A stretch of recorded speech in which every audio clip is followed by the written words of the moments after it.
finish off Florida State. Heck of a win for the Cardinals in Kentucky. And we are just about set to kick off. Wake Forest won the toss and chose to defer. So the grad transfer from Washington State, Jack Crane, will kick it to one of the most dangerous men in the nation. He's got his hands on the ball. That's Khalil Herbert for Virginia Tech.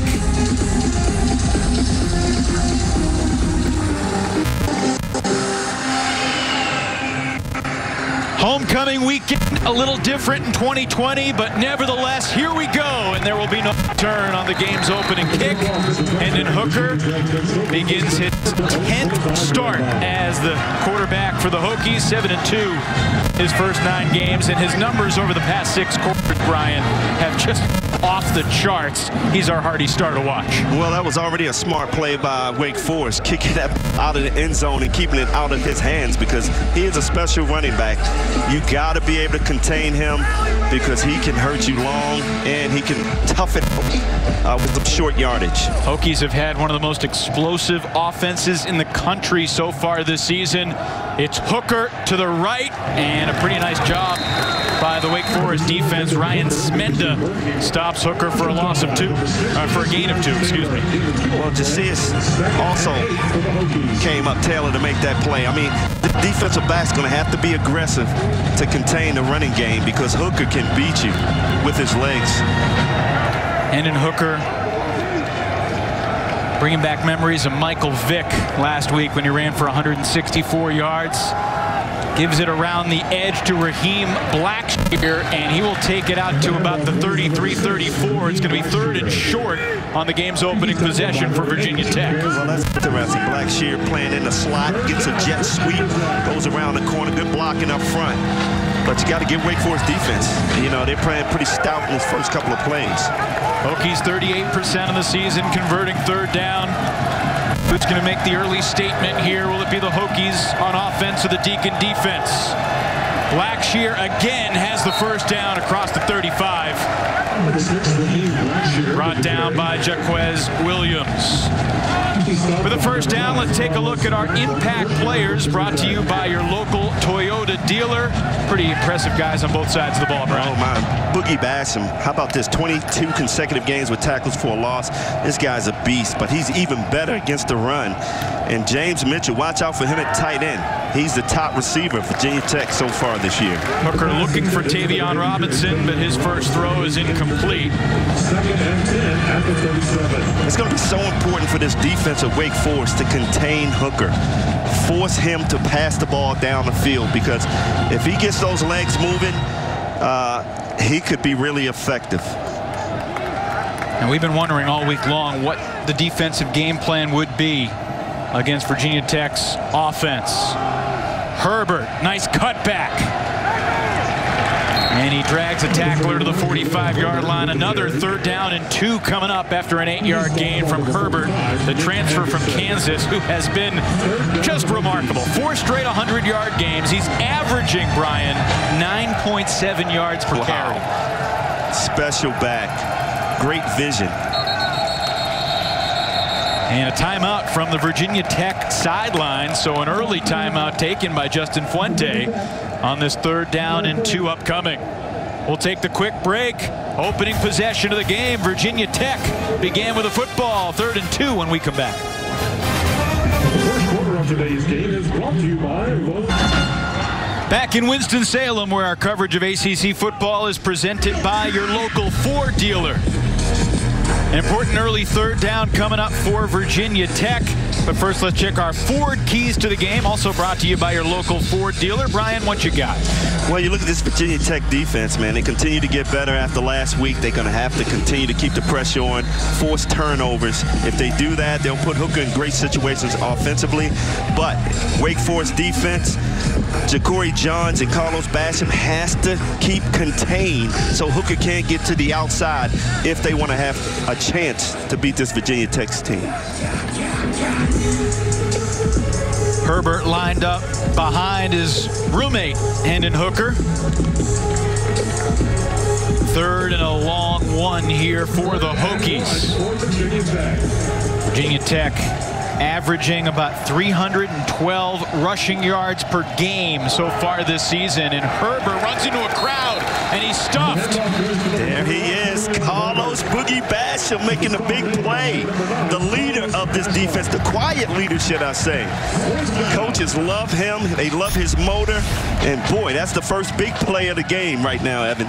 Question is this no gain or is this another TFL? Looks like no gain, but we'll see how it's scored. 4th and 1, and the punting team is out there. Oscar Bradburn, the Aussie punter, is going to boot it away. So the Hokies don't roll the dice on a short 4th down. And Taylor Morin makes the fair catch at his own 7-yard line after a booming 48-yard punt. So Wake Forest gives up 1 first down, but gets the stop on 3rd and short. Hokies don't go for it. Now Hartman, who's completing 62% of his passes on the young season. He has progressed so much from where he was 2 years ago as a true freshman starter. He's added weight. He's matured. He's a captain of this Wake team as a sophomore. Well, he leads by example, and that's the great thing when your quarterback is in control of the offense, but a really good person. Everybody loves him. He runs this offense to a T. That mesh point offense is the best I've seen. Good play action there. He hits Jaquari Roberson on the perimeter, and Roberson makes a couple men miss, staggers backwards, and gets spun out of bounds at the 15-yard line by Norrell Pollard. Deacon explosive running backs and Christian Beal-Smith, Kenneth Walker III. Similar backs, they switch up. Beal-Smith gets the start in the backfield today. Wake went with Walker, who was the hot hand last week for most of the second half. Pass complete to A.T. Perry. And Wake's going to have 3rd down and short on its first possession, too, after the 3-yard gain. I like the start by Wake here. 2 comfortable passes for Sam Hartman to get him going. You see A.T. Perry hits the ground. Yeah, shaking up.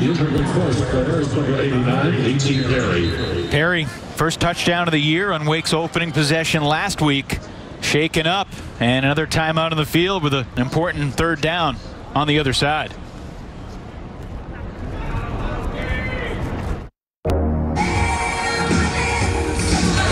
.43 remaining in the first quarter. There's Atorian Perry, better known as A.T. He'll be celebrating his 21st birthday, Brian, a couple days from now. Monday's his 21st. Our Toyota Impact players. Nick Skiba, you picked the kicker to focus on. You know what? You look at this Virginia Tech defense, it may come down to field goals. You know, I expect to score a lot of points, but in the end, a field goal could win it. And then how about Diablo, I'm sorry. This guy, he brings it. He's the leader of this defense in the secondary, and he comes with an attitude. And it's a homecoming game at Wake Forest for Divine Diablo. He grew up in Winston-Salem on 3rd and short. Christian Beal-Smith. A beautiful cutback, and now into the open field. Forced out of bounds by Devin Taylor after a massive gain on 3rd and short. That's the mesh point offense right there. You know, you got Sam Hartman handing the ball off to Beal-Smith, and he is so patient, just waiting for the hole. He cuts back. Just a great vision here. And boy, he has the breakaway speed. 58 yards on 3rd and 2. They go right back to CBS. And Beal-Smith spun down by Chamari Connor, wearing the Frank Beamer number 25 jersey today. He's the Hokies' leading tackler. It's a good play by Chamari, coming up with a lot of balance, because he knows this running back so quick he can just shake you out of your shoes. Beal-Smith ripped down by Amari Barno. And 3rd down and about 6 coming up from the 21-yard line. Gotta love this fast-paced offense by Wake Forest, keeping the defense on their toes. Last week against Virginia, Wake had 8 scoring drives. 5 of them, the points came in less than 2 minutes off the clock. On 3rd down, Hartman completes it right near the marker. Jaquari Roberson will have the first down. Well, Warren, the offensive coordinator, talked about how good the slot guys are. And Roberson, along with Morin, they are very effective in this offense. First down, ball spotted at the 14. First carry for Kenneth Walker III. Divine Diablo makes the stop. There is a flag down. And we'll check the marker. Referee for today's game is Jeff Heiser. And Virginia Tech was offside. Wow. So it was a 4-yard run. They're going to want to accept this penalty and make it 1st and 5 rather than 2nd and 6. Offside. Defense number 9. 5-yard penalty. No first down. Justice Reed, the grad transfer from Youngstown State. You look at the 2 running backs of Wake Forest and Bill Smith and Kenneth Walker. They're so much alike. In the CPI Security red zone, the Demon Deacons. Sophomore quarterback Sam Hartman pulls it down to the 5, to the end zone. Touchdown, Wake Forest. A 9-yard burst, and the Deacons march 93 yards on their opening possession to strike first. How about that? We talk about Hendon Hooker running with the ball. Sam Hartman showing his athleticism. He takes off and scores the first touchdown. His great blocking up front. Receivers covered. He just takes off. Smart decision by Sam Hartman. Nick Skiba to tack on the extra point. And it's 7-0, Demon Deacons. The huge play was the 58-yard run by Christian Beal Smith, but it's the quarterback, not Jamie Newman. Sam Hartman, he can run the ball too. His first rushing score of the season. Deacons in front 7-0.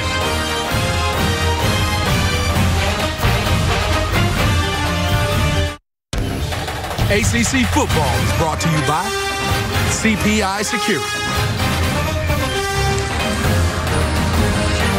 In 2 minutes and 54 seconds, Wake Forest marches 92 yards officially on 7 plays for 7 points. Sam Hartman, his 4th career rushing score. And for a little more on the sophomore quarterback, let's send it down to the field with Abby. Well, I asked Sam Hartman this week, I said, Sam, what defines you? What motivates you as a player? And he said, it's actually all the tattoos and markings I have on my body, those things that I can physically look at when I'm down on myself, remind myself of all the obstacles that I've faced and overcome, starting with the scar that he has on his neck, which is from his surgery his sophomore year of high school. And then there's a compass that he has in honor of his mom as a way to always find home. His mom always gave him and his brother a compass to remind them of their roots. And then, of course, he has the date of his brother's, Dimitri's, death, which is no other person like him inspires Sam. Just so many cool things on his body that he looks at to remind himself of how to overcome obstacles, guys. Yeah, he's overcome a lot. Before every game on his wrist, he writes LLD 10. That stands for Long Live Dimitri. Wore number 10, his adopted brother who committed suicide a couple days before Sam Hartman's sophomore year of high school state title game. And, you know, he's had an interesting few years. Started as a true freshman. Jamie Newman surpassed him last year. Started 9 ball games as a freshman. Now back as a starter for the foreseeable future. And we'll see the Virginia Tech offense, who's also had a little bouncing back and forth at quarterback. Braxton Burmeister started the first 3 ball games, did not play last week, and Hendon Hooker has seized this job, it feels like, through the last 6 quarters at least. Yeah, he looked great in the second half of that North Carolina game, which kind of solidified him as the starter. Second possession for Virginia Tech. And Hooker completes his first pass of the day to Herbert. A nice cut back across the 40.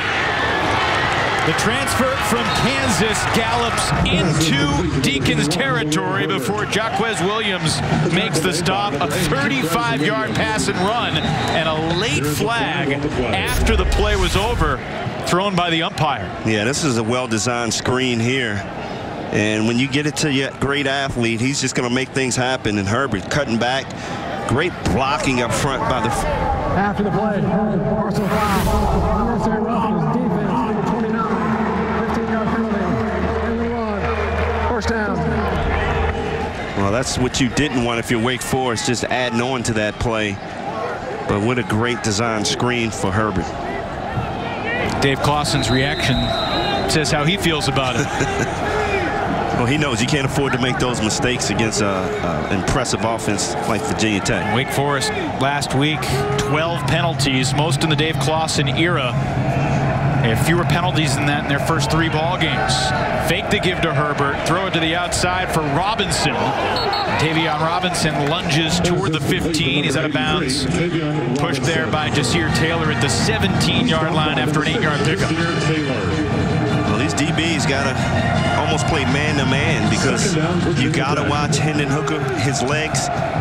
So we'll see more man-to-man out on the corners. Herbert brought down in the backfield by Jaquez Williams. Jaquez has been very active early in the game for the Deacons. Loss of 2 on that play. Loss of 2 on the play. Well, this is just an aggressive style defense that Wake Forest throwing at Virginia Tech early in this ball game. Chase Monroe, the Richard Jr. linebacker, lunging for Herbert's leg as well. Jaquez Williams moved in the starting lineup last year when Justin Sternad got hurt. Game number 8. Finished the season with 73 tackles. 2019. On 3rd down, pressure coming. Hooker taken down to the backfield. There's the sack to give back to Ryan. A 6-yard loss back to the 25-yard line, and Chase Monroe got the sack this time. Chase Monroe just kept coming, shedding the blockers. And you got to give Wake Forest a lot of credit. I mean, they're being aggressive early, sending Monroe up the middle, and he just stays with the play. Excellent. 42-yard attempt for Brian Johnson. It fades, and it is no good. How about that? Last weekend, Brian Delaney from Virginia had a 17 consecutive made field goal streak snapped here at Truist Field. Johnson had made 17 in a row until the 55-yarder that he missed last week, and now he's missed 2 straight. Got to give Wake Forest defense a lot of credit there for that stand. Oscar Bradburn, nice job. But it just hooked on him.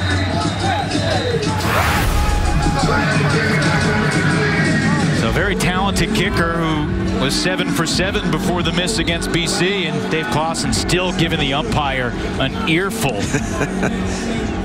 about that. Well, we talked after that foul after the play.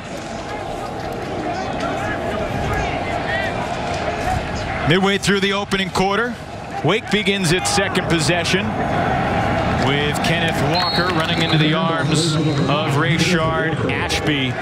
We had an interesting chat with Rayshard Ashby, the senior linebacker, yesterday, and asked him about the patience that's required to maintain your fits and not over-pursue against this very patient Wake Forest rushing attack. Right. He talked about how important it is for everybody to play their gaps this week when you got 2 running backs that are very patient. They wait for a gap to open and they take off. So it's important for this defense not to be overly aggressive, but be patient, see where he runs, and then make the play. Back-to-back tackles for Ashby. He led the ACC with 120 tackles last year. And now it's 3rd and 5. Hartman 3 for 3 passing the ball. Avoids the sack initially, but not completely. Justice Reed brings him down. And the Hokies defense forces a 3 and out this time. A well-needed 3 and out, this defense, because you didn't want this Wake Forest offense to get too comfortable early in this ball game. Just a great job of just bull rushing here. Good swim move. Sam almost got away, and then all of a sudden the troops came. Justice Reed had 2 sacks in the opener against NC State. Did he get the face mask? I'm a defensive guy. That was the jersey. Ivan Mora had his best game as a Deacon punter last week, averaging 47 yards per kick. 5 punts against Virginia, and that ball spins out of bounds right at the 20-yard line. So 55 yards that time for Ivan Mora. And here comes Hooker and the Hokies offense. Now Hooker, not necessarily a homecoming like Divine Diablo, who grew up in Winston, but I mean, Hendon Hooker just 30 minutes down the road in Greensboro, played at Dudley High School. His father was a superstar at North Carolina A&T. I asked Hendon yesterday, who gave you your first college scholarship offer? He said, well, I actually got my first scholarship offer in 8th grade by North Carolina A&T. I said, when you let him know you were going to disappoint them and not go there? He said, I just kind of stayed quiet and figured it out. But he's going down this time. Ja'Cory Johns got to him in the backfield. Another TFL for the Deacon defense. This defense is doing a great job of getting up the field, the defensive ends, and containing Hooker, forcing him to stay in the pocket and make plays. Brian, if there's one position on defense that the Wake Forest coaches feel really great about, it's the defensive line. They feel like they've got 8, 9, 10, maybe 10 guys that can shuttle in and out and get pressure, create problems for the Virginia Tech offense. Herbert in the backfield, and he was fortunate to gain a yard, get back to the 20. Dion Bergen with a stop. Yeah, when you face an offense like this, you almost can't be too aggressive. You almost got to hold on to that offensive guy that's blocking you just to see where the running back goes. You got to string it to the sideline, and that's an excellent job by the Wake Forest defensive backs and the linebackers. I mean, they are running to the ball. All right, 3rd and 10. Hokies 1 for 3 thus far on 3rd downs. Single deep safety for the Deacons, and they throw down the left sideline looking for the tight end Mitchell, and that ball's intercepted. Jasir Taylor with his 2nd pick of the year sets up Wake in a great spot. Just an excellent read by Jasir Taylor. You know what? Now they're calling it incomplete. Wake Forest bench certainly tried to sell. Let's take a look.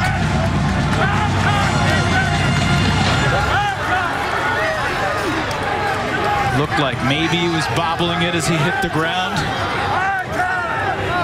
Nick Anderson, the walk-on freshman who's gotten a hype the past week. I don't know. It looks like his hand was still under the ball. Yeah. Well, Anderson made the stick on Mitchell as Williams made the play on the ball. And they're going to take a look. I mean, so far we haven't seen clear and obvious anything. Well, this is a question I had for... And that's on the ground. That's incomplete. It's incomplete. But this is a question I had for Hemphill. We talked about how James Mitchell is such a good, talented tight end. Will you have a cornerback covering Mitchell? And here on this play, great job by Jasir Taylor covering James Mitchell. And a big hit by the freshman, Nick Anderson. I mean, Anderson has been the flavor of the week. Everyone who covers the Deacons has written a feature on this walk-on true freshman who Dave Clawson said, you know, I'm not sure in a normal year we discover Nick Anderson, but all the Zoom meetings, he'd be texting, calling his defensive coordinator, asking really insightful questions.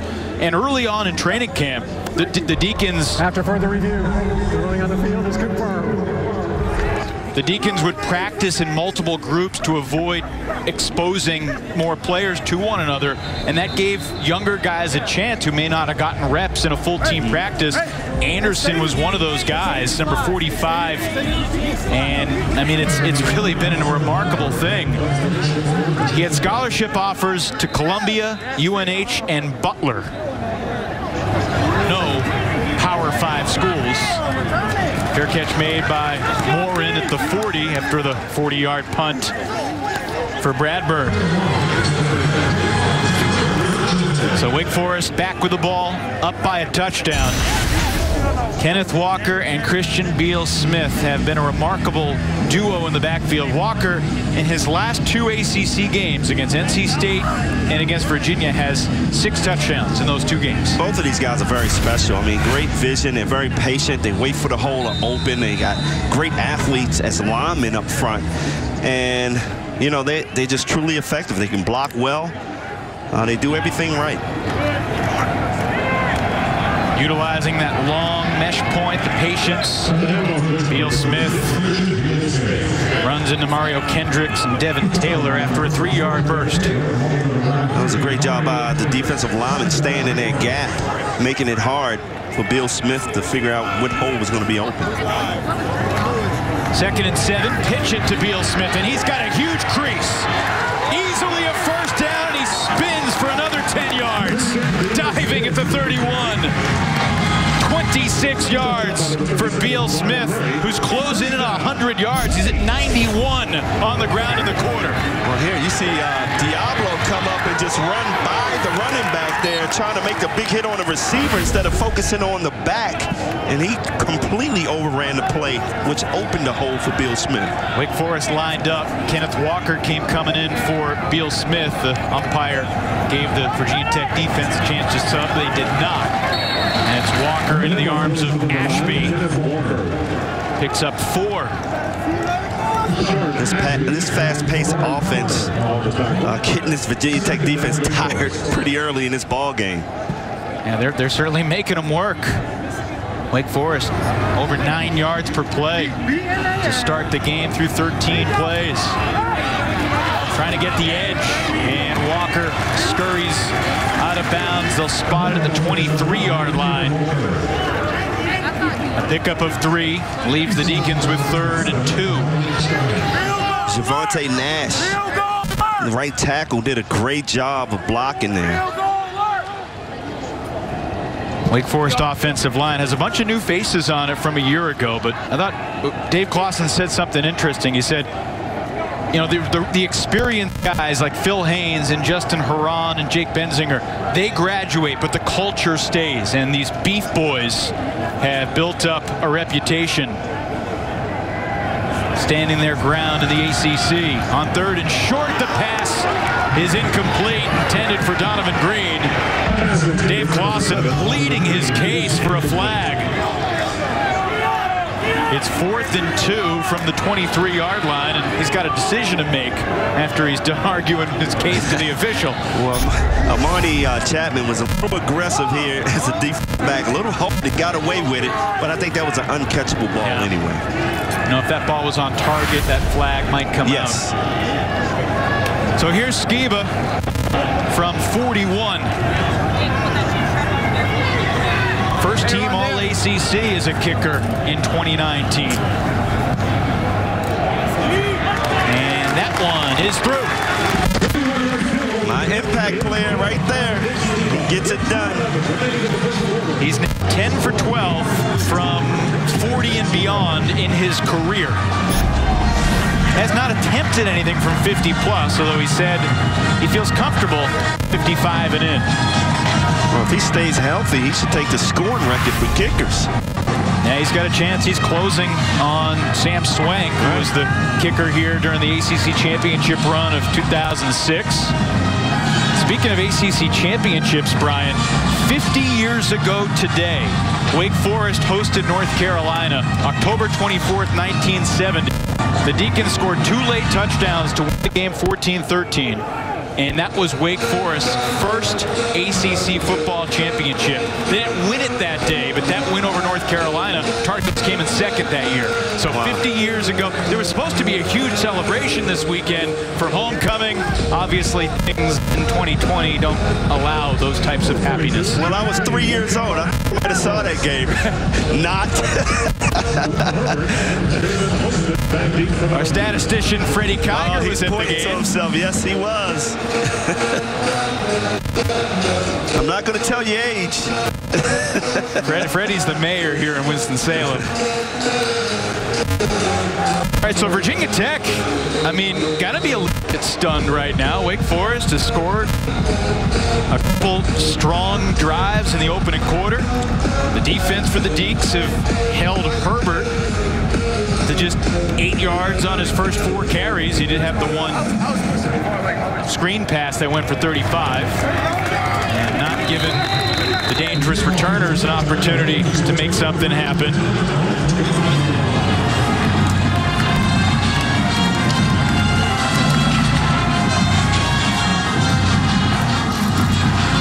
Nothing Wake Forest. Virginia Tech with the ball. First, a quick message from Bojangles. Feed the whole family with a big bow box. It's bow time. Hendon Hooker so far, Brian, 2 for 4. The 135-yard pass and run after the catch to Herbert. Hooker's going to keep it this time, running to the left. Basham was with him stride for stride. It's a pretty good gain, though. Hooker, he picks up 9. Basham and A.J. Williams combined for this. Well, this is exactly why I love Boogie Basham. You know, he makes plays down the field. He has a motor that continues to run. He's a fast, big guy. I mean, look at him. He's inside. He sees Hooker take off, and he doesn't give up. Second and short. Herbert hitting the backfield. Gets the first down, though. Nick Anderson ushered him out, but he will move the chains. That freshman Nick Anderson, I like what I see out of that young man. Opportunity to get Herbert in the backfield, though. Well, that's a great spot. We talk about how strong he is as a running back. I mean, you can't go in there without getting his legs. And Herbert, after 4 games, he's on pace for about 1,800 yards. That would be a school record if he could get it. Juggles the pitch. Nice cutback to beat Basham out to the 41-yard line. He'll pick up 5 that time. Again, Anderson right near the ball. Look at this. Most rushing yards in the ACC through 4 games over the last decade. Connor, Herbert, Cook, and a guy named Jackson. Pretty good company right there. Herbert gets a breather on the sidelines. And Hooker down the sideline. There's a flag coming on Jasir Taylor. The ball was caught. I think it was ruled out of bounds. There is a flag on the play. But it will be defensive pass interference. Pass interference. Defense. Number 6. 15-yard penalty. Automatic first down. Yeah, good man-to-man coverage, but too much hands on Jasir there. I mean, he was running right with him. I don't think he needed to use his hands, but it's a physical game. And he was out of bounds. Good athleticism by Robinson to bring that ball in. Good concentration by Robinson.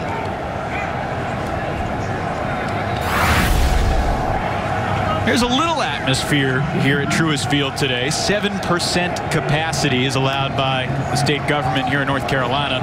Hendon Hooker with some space. Got past Anderson and forced Taylor to make the stop. A big chunk for Hooker.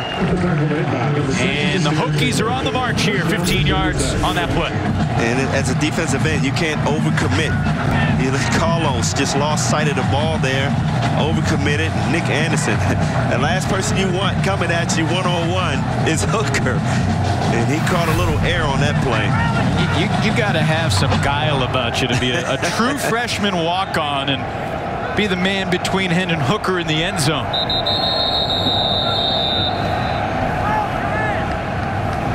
Whistle.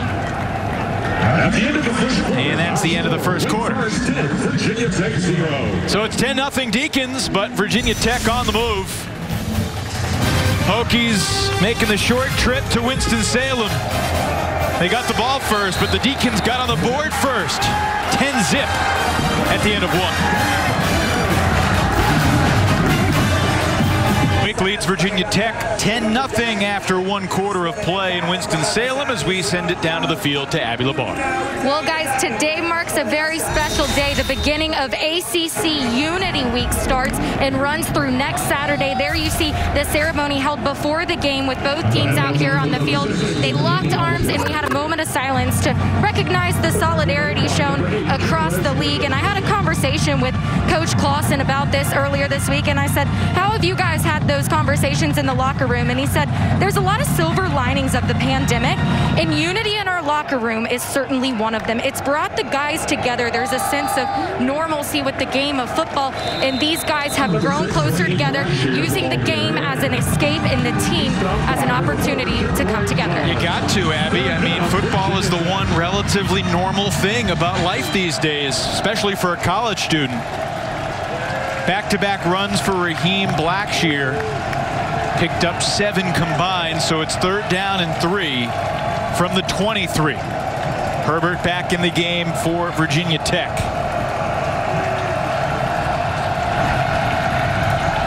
Minute into the 2nd quarter. And dish it to the outside for the tight end Mitchell. He's got the 1st down inside the 20. Wow, James Mitchell on a bubble screen there. That just tells you how effective and how important he is to this offense. Usually you see a wide receiver make this play, but they're using a tight end on a bubble screen. He steps back, makes the catch, and gets the 1st down. This guy's dangerous. On our call with the Wake coaches, you and defensive coordinator Lyle Hemphill were gushing over your love of James Mitchell, his versatility. Right. I mean, it's so tough for a linebacker to cover that guy. Herbert spun down at about the 12-yard line by Ja'Cory Johns. He picks up 4. In that 1st quarter, Brian, we saw a lot of lateral running from Herbert. Trying to get a little more north-south. He breaks it to the outside, inside the 5. And that's sort of the first mistake I've seen.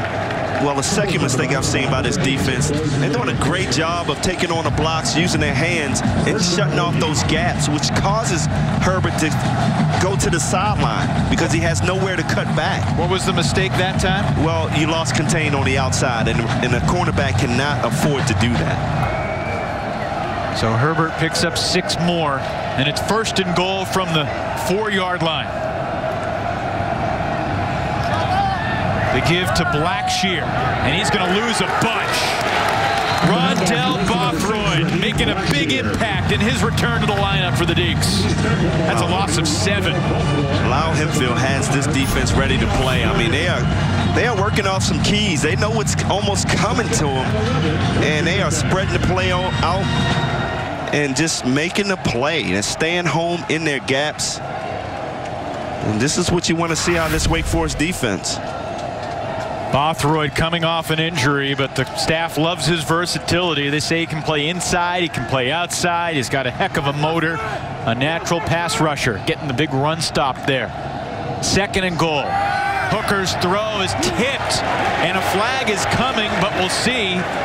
The ball was tipped, and I think they're going to wave off the marker. Looked like a holding call.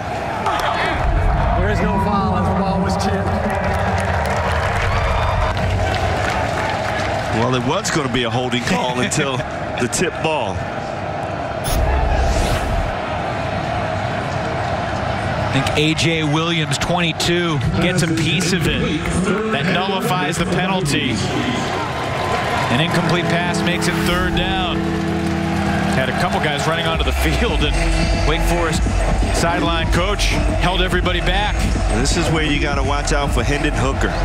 It's Lyle Hemphill down the sidelines, trying to orchestrate a red zone stop. Herbert alongside Hooker in the backfield. Hooker has time, throws to the end zone, it's broken up. Played brilliantly by the true freshman D-back, Kalen Carson. And they love Kalen Carson. This guy's a true freshman. He plays with an attitude, but he plays with so much confidence, which he played that unbelievably. Here, you take away the inside, you know he's going to run a slant and just break on the ball. That's an excellent play. And they've got a special young player in Kalen Carson who had 6 tackles and a pick last week. From 28 yards, that one is up and through for Brian Johnson. So Virginia Tech gets on the board. Justin Fuente's team gets 3. Still trails by a touchdown. ACC football is brought to you by Blue Cross and Blue Shield of North Carolina. We resolve to help North Carolina stay healthy. Bojangles, it's bow time. And Midas, for tires, brakes, oil, everything, trust the Midas touch. Mention mentioned it earlier, half a century ago exactly. October 24th, 1970, Wake scored 2 fourth-quarter touchdowns to rally past North Carolina 14-13 en route to the Deacons' first ACC championship. Wake had 5 players named first-team All-ACC that year. That is still a record 50 years later for Coach Cal Stahl. And an interesting tidbit, Brian, I don't know what this means, but in that season, a couple weeks before the Carolina win, Wake Forest beat Virginia and Virginia Tech back-to-back weeks in a row. Wow. Here we are in 2020. Virginia last week and the Hokies today, and a 10-3 lead for the Deacons. Donovan Green, who had a 96-yard touchdown return against the Campbell Fighting Camels a few Friday nights back, is not going to have a chance to return this one. John Parker Romo boots it over his head. 11:39 to play in the second quarter, and Wake Forest on the ground. They just present a different look than any other team in the league. Yeah, I mean, that next point offense is just unbelievable. On defense, you really got to hold your ground, not be too aggressive. And these guys are taking advantage of this defense aggressiveness. Smart play there. Here you see Walker getting to the outside. Give this offensive line a lot of credit, too. They are opening up some holes and allowing Bill Smith and Walker to take advantage. 5 carries, 91 yards on the ground for Christian Beal Smith. Hartman pump fakes and goes down. Hit in the backfield by Ashby, who picks up his 3rd sack of the year. That's just good coverage downfield. Sam Hartman had nowhere to throw that ball. And Ashby did a great job of, never giving up, just keep coming. You can't hold the ball that long and expect not to get hit. Ashby had his 250th career tackle early in the half. Hartman on 2nd and long. Throws incomplete, dropped by the tight end Brandon Chapman. And 3rd and 20 is not a play that Warren Ruggiero wants to see very often for the Wake Forest offense. You don't want to go across that middle with Diablo in the area. Big hit right there. We've seen Wake Forest chew up big bursts of yardage on the ground. Hartman last week on a 3rd and 16 scrambled for 17 for a big play in the Virginia game. Looking to throw. Now pulling it down, throws it short. Beal Smith to the 25, to the 29. And that is still about 6 yards shy of the line to gain. Good play defense here. They need 20 yards. Oh, there was a hands to the face foul on 96. Well, Sam Hartman got hit right there. Norrell Pollard drilled, I think it was Sean McGinn, Wake Forest left guard. He almost knocked his helmet off there. No flag, and Ivan Mora for the 2nd time today. Not to punt for Wake Forest. Tavion Robinson returned one for 33 yards last year. This one's not returnable, and he'll fair catch it at the 30. 41-yard kick. It's good defensive stand there for Virginia Tech. 3 and out. Let's see if the momentum starts to switch here. This Virginia Tech offense gets something going. What has impressed you most about what we've seen from the Wake Forest defense thus far? I love the way they contain it. They broke containment a couple of times, and Hooker took advantage of it. But they're using their hands well and forcing the ball to the sideline, which is a really good job to do against a guy like Herbert. Hooker still got the football, and he's looking to run. He breaks the tackle, made Deion Bergen miss. And he will move the chains by picking up 11 before Chase Jones finally brought him down. And that's exactly what makes this offense so hard for a defense, because you cover downfield and all of a sudden you got an athletic quarterback that could run for 11 yards and get the first down just like that. You have to use your hands, and you can't overly be aggressive and run by Hendon. It's interesting. That's the 9th Virginia Tech first down. Wake only has 4 first downs, but the big plays have gotten Wake in position quickly. Here comes Blackshear. A big play for the Hokies and the 10th first down of the half. Out across midfield to the plus 44. Gain of 15 for Raheem. This is just Blackshear being a great athlete here. Nick Anderson keeping his ground, staying balanced, making a play. All of a sudden, you see the momentum starting to switch. 3 and out. And this offense back on the field for Virginia Tech, making it happen. That's 5 solo tackles for Nick Anderson so far. Hooker completes that one short to Mitchell. Spotted at the 39-yard line, 2nd down and 5. Well, early in the game, when you hear free safety has to make that many tackles, that's not a good look. No, it's not. Oh, wide open down the middle, not a good look either. James Mitchell has nobody to stop him from scoring the Hokie touchdown. 39 yards, and goodness, was that easy. That's the guy I said, the impact player. You got to know where James Mitchell is at all time. Nick Anderson, I think, blew the coverage there. When he came across that middle, he was supposed to pick him up. He didn't, and it cost Wake Forest. You got a true freshman out there, let alone a walk-on. There will be some inevitable growing pains and mistakes. And Brian Johnson has tied it up 10-all as the Hokies run off 10 straight against the Deacons.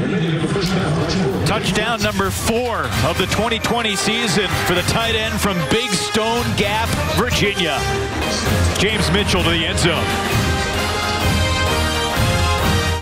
6'3", 242-pound tight end James Mitchell gets the Virginia Tech Hokies into the end zone for the first time. And our Yellowwood 5-star drive summary looks like this: 4 plays, 70 yards. It happened in just 94 seconds. And some miscommunication and a blown assignment on defense made that pretty simple for Mitchell. Hey, young guy playing free safety here. You got to know your assignment. You got to know where James Mitchell is at all time, the top receiver for these guys. Here, his eyes is in the backfield, looking to see where Herbert was, and all of a sudden the tight end just takes off down the middle of the field. Tight end playing slot on that play. You cannot afford to look in the backfield. You have to execute your assignment. If you do that, you got a chance to win. But young guy, learning pains. Yes, indeed. Nothing new to line up James Mitchell in the slot. He'll line up anywhere for Virginia Tech over the course of the game. John Parker Romo to kick this one off. I beg your pardon, they got Brian Johnson out there to boot it. He had the onside kick last week. Sends this one easily up the back of the end zone, and Wake will take over from the 25-yard line. Brand new ball game all of a sudden. Yeah. Wake controlled the first quarter, but 10 straight points in the last 6:20 here in the second.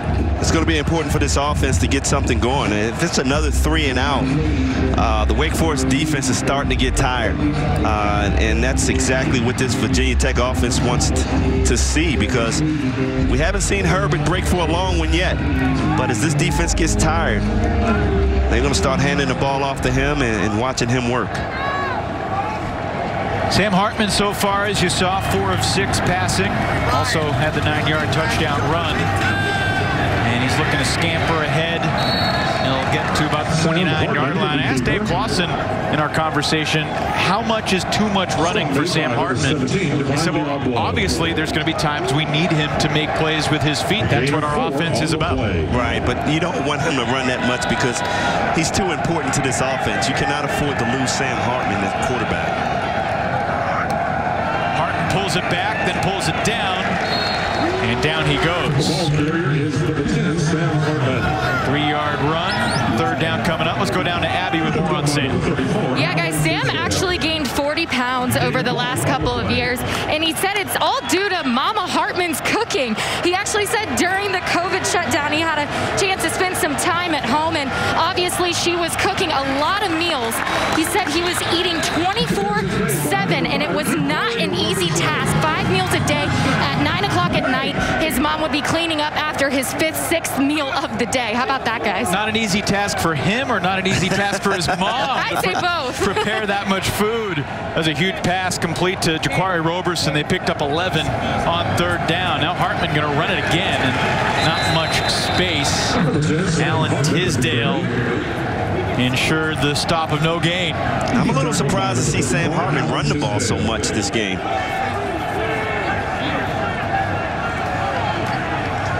I don't think, Evan, that was in the game plan, seeing him run the ball.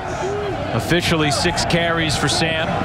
Out to Walker. And he gets upended. Pass is complete to number 9, Kenneth Walker. Now spotted the 47.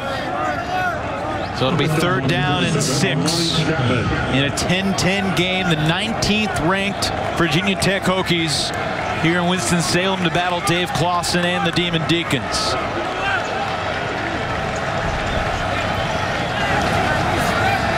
From their own 47, they got to get to the other 47 and very close to it. Where will they spot the football? They're going to put it a yard short. Nolan Gruel, I thought he was closer to the marker than that. Yeah, you got to know where the 1st down marker is, and he came up a little short there. Well, Lake Forest 3 of 7 on 4th down this year. And no sign of Ivan Moore, the punter. Let's take a look again where this ball was spotted. I mean, it's a correct call. I don't know. I don't know. Well, his feet went out there. I mean, that's a correct call. Deacons need a yard. And Walker's got it easily. Devin Taylor ushered him out of bounds, but the Deacons to the Hokies 37-yard line, a pickup of 11 on 4th and short. Jalen Griffin has to do a better job containing on his play here. He gets caught inside. Great blocking. Just pushed him inside, and that side was wide open. Kenneth Walker, over 100 yards on the ground each of the last 3 weeks for Wake Forest. No running back has gone over 100 yards in 4 straight games for the Demon Deacons since someone did it in 1971. That's where he's trying to get today. Picked up 7 on that burst. Just an excellent 1st down play to get 7 yards here. By the way, we should wish Kenny a belated happy birthday. He turned 20 years old on Tuesday. Wow. All right. First game as a 20-year-old. What age in your career did you feel your absolute strongest as an athlete? I would say 22. Oh, really? Around 22, yeah. Not mid-20s? No. Well, I would say 22 to 25, okay. that range. You did all right for yourself. I sure did. Major League Baseball, sure National Football League. I'm sure you were recruited in the NBA, too.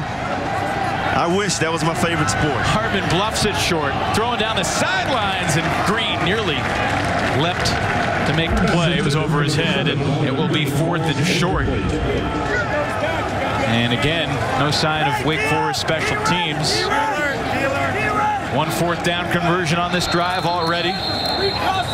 And Dave Clawson's going to take, oh no, there's an injury on the field. Saw Clawson walking on. Donovan Green shaken up. And it will give the Deacons time to contemplate the situation here. Time out of the field.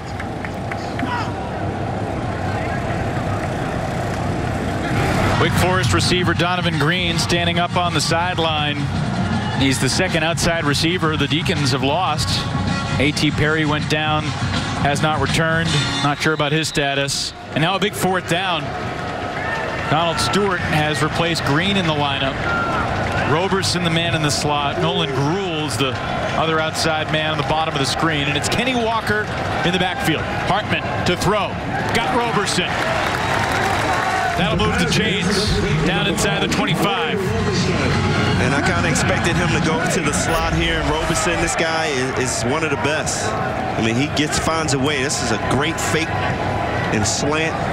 And right on target. It's amazing how Wake Forest has generated production from the slot receivers over the past several seasons. Trying to hurdle the defender, Kenneth Walker. Denied by Jamari Connor and lost a yard. Nolan Gruel has to block better than that. I mean, this play was designed to be a sweep. He totally misses. Great effort there. Connor up the field, big play. Second down and 12 back at the 25. Under 4 minutes in the first half. Wake scored 10 in the first quarter. Virginia Tech has responded with 10 in the second quarter. Kenneth Walker, nice job following big number 53, Javiante Nash, inside the 20 to the 17. Yeah, it's interesting when I asked Dave Clawson and those guys how they recruit for offensive linemen, and they don't go after the big guys. When he told me that, I was just totally shocked. They go after guys 240 pounds coming out of high school with long arms and you know, tall in stature, but guys that are athletic and can move. And this line with this offense doing a great job early in this game. Roberson hung on, but he's a yard shy of the first, and fourth down, the third fourth down of the drive upcoming here, Brian. Well, if you want to take the momentum back, you make big plays on fourth down. Beal Smith, Chapman returning to the game, and Sam Hartman went to the sideline, so it's going to be the Wildcat here, either Beal Smith or Walker to receive the snap. Well, this Wildcat has worked very effectively all season long for the Wake Forest Demon Deacons.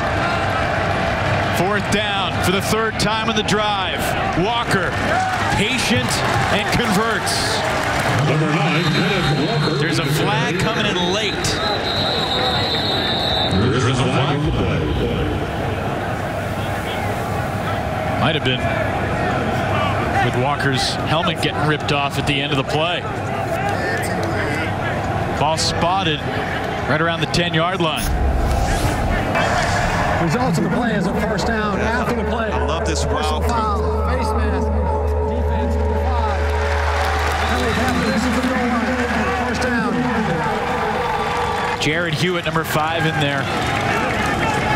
Oh, that'll get you taken out of the game. If Justin Hamilton over there watching this. What does that feel like to get your helmet ripped off like that? I imagine you were the one doing it to the opponent. Exactly. I was going to say, I don't know. I've never had mine ripped off. But it has to hurt, believe me. Maybe after one of your interceptions or something like that. I don't know. I guess you always took them to the house. So it's first and goal from the 5. And Hartman is still on the... Well, he's on the field, but he's lined up wide. And let's check another marker. False start. Offense, number 53. 5-yard penalty. First down. So the difficult thing about this situation, Brian, is a personal foul only goes 5 yards, half the distance to the goal, and then it's completely nullified by the false start. There's something unequal about that. Yeah, and the referee gave the wrong number. That was Zach Tom who jumped offside, the left tackle there. Yeah, you don't want to make that mistake after getting 5 yards, giving it right back to him. So back to the 10, and Hartman in the backfield again. Shotgun for the Deacons. In a 10-10 game, it's number 10. Trying to go 10 yards, but he won't get there. He gets smushed at the 6 by Diablo. And that's why Ruggiero says he don't want the quarterback running the ball. He got crushed on that play. Timeout called by Virginia Tech. Virginia Tech. Saving some time, perhaps, for a final chance. Oof. 9 seconds. 1:39. Divine Diablo, homecoming game for him on homecoming weekend in Winston-Salem. Timeout. ACC football is brought to you by Yellowwood brand pressure treated pine. If it doesn't have this yellow tag, you don't want it. Your local Ford dealer. And Z-Max Micro Lubricant, available at Walmart. 39th all-time meeting today between Virginia Tech and Wake Forest. Hokies have won 6 of the last 7.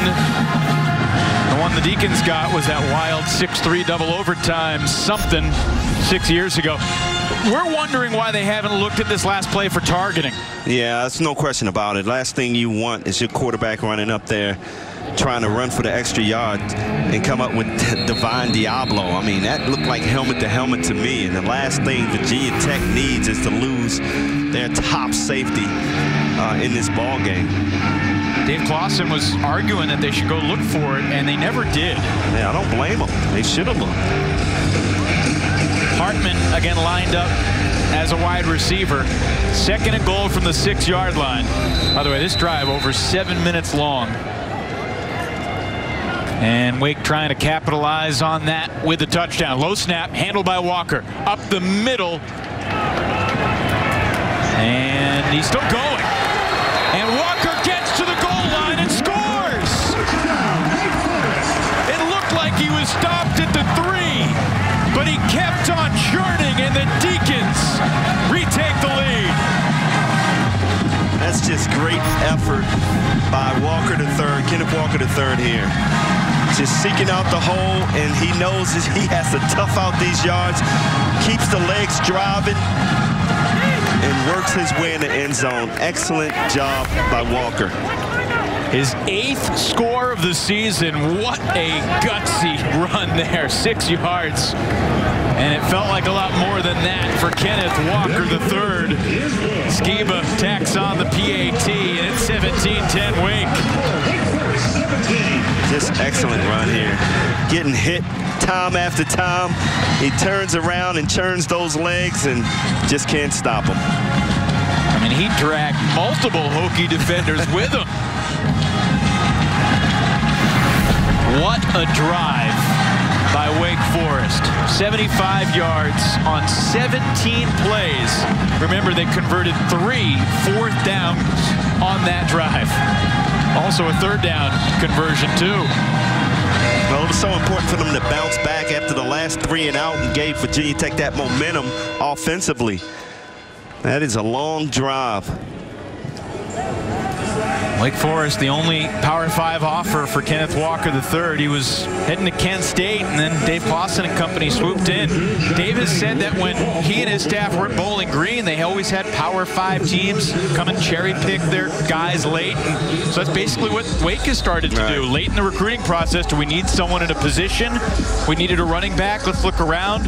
We like him. And Kenneth Walker's become a pretty special player. Yeah, and you got to get that special player to come here at Wake Forest. You know, a little different than a lot of schools as far as grade point average, having the education that you need to qualify to be here. Short kick, first returnable kickoff of the day, and Khalil Herbert will squirm his way out to the 30.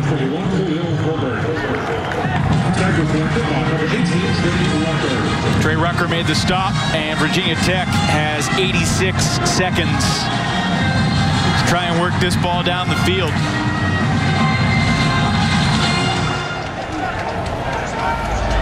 Hokies will only have 1 timeout. They used a couple earlier in the half. Now this may be interesting. 1:26 left before half to see Hendon Hooker, whether he's going to throw the ball down the field. On his first 6 quarters this season, leading the Hokies offense, Virginia Tech scored 71 points. He'll pull it down himself. He's got another first down for Virginia Tech. That's their 12th first down of the half on the 14-yard pickup. And all of a sudden, you see this defense starting to cheat a little bit here. Boogie Basham breaks in on the blitz. You got to keep containing. That's Fox right there. He got caught inside. And that's what you don't want to do. Let Hendon Hooker off the hook. That ball complete into Wake Forest territory. First catch of the day for Trey Turner. Got hurt in the first half last week, but Justin Fuente insisted he'd be okay, and he looked good right there. So Turner picks up 14, and there's Turner again inside the 30. Down to the 26-yard line, and under a minute to go in the half. It has not taken long for the Hokies to get in position. And this is what you want to see out of Hendon Hooker. Can he pass the ball? Well, he's showing everybody that he can pass the ball down the field. He's not just a runner. Yeah, he can sling it for sure. Hooker again to the backup tight end, Nick Gallo.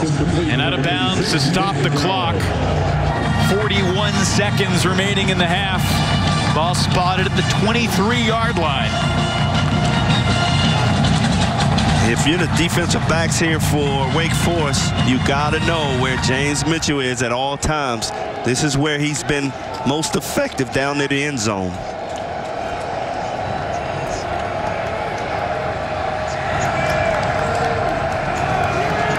Mitchell at the tight end position here. 2nd and 7. And a quarterback draw. Ryan Smenda Jr. pulls down Hooker about a half-yard shy of the line to gain. Clock continues to tick here. Virginia Tech with 1 timeout remaining. They want to save it. So it's 3rd and very short. Herbert has the first down, and that will stop the clock.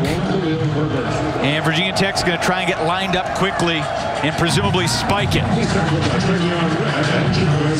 So Hooker clocks it with 14 seconds left, and that gives them the ability to use the whole field here because they maintain that 1 timeout. Yeah, I was a little surprised with that run there, but, you know, you get that first down, stops the clock in college.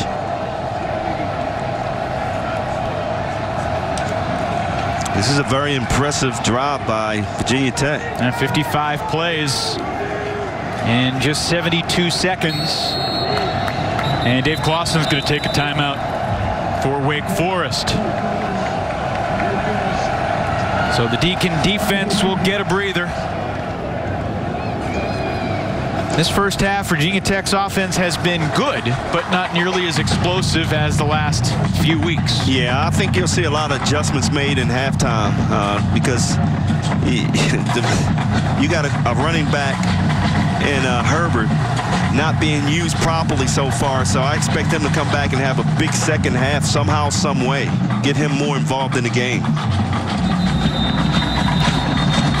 Well, it is homecoming weekend here in Winston-Salem. Homecoming certainly has a different feel in 2020. 7% attendance, but with some COVID cases rising on campus, the university went to code orange, and that basically prohibited any students from coming to the game. They had sold out the 750 student tickets, and those went back into general population yesterday. So we certainly appreciate the additional viewership we get from the Wake Forest students that want to follow their classmates on the field. And this game is a sellout officially, 2,200 in a stadium that seats 31,000. Looking at Mitchell at the end zone. Defender was hanging on. That pass is incomplete.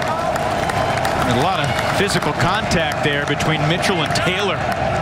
Well, you almost have to be physical with Mitchell. I mean, he's a big tight end with a lot of speed. And here, Jasir just does a great job staying with him. Hey, if both guys are pushing, you let it go.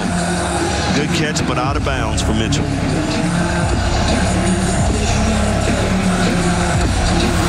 All right, 3rd and 10. Hokies do have the timeout. You can't scramble forever here, though, if you're Hooker. This play needs to be either a touchdown or last 8 seconds or fewer. Hooker has time. That ball tipped and intercepted. Nick Anderson delivers with a clock winding down for the Deeks. Atoning for his early mistake in the ball game, Nick Anderson, the true freshman, comes up with the big play at the right time. Off the hands of Caleb Smith. That's how you make up for your mistake early in the ball game, right there, Evan. It's a heck of a grab on the tip drill.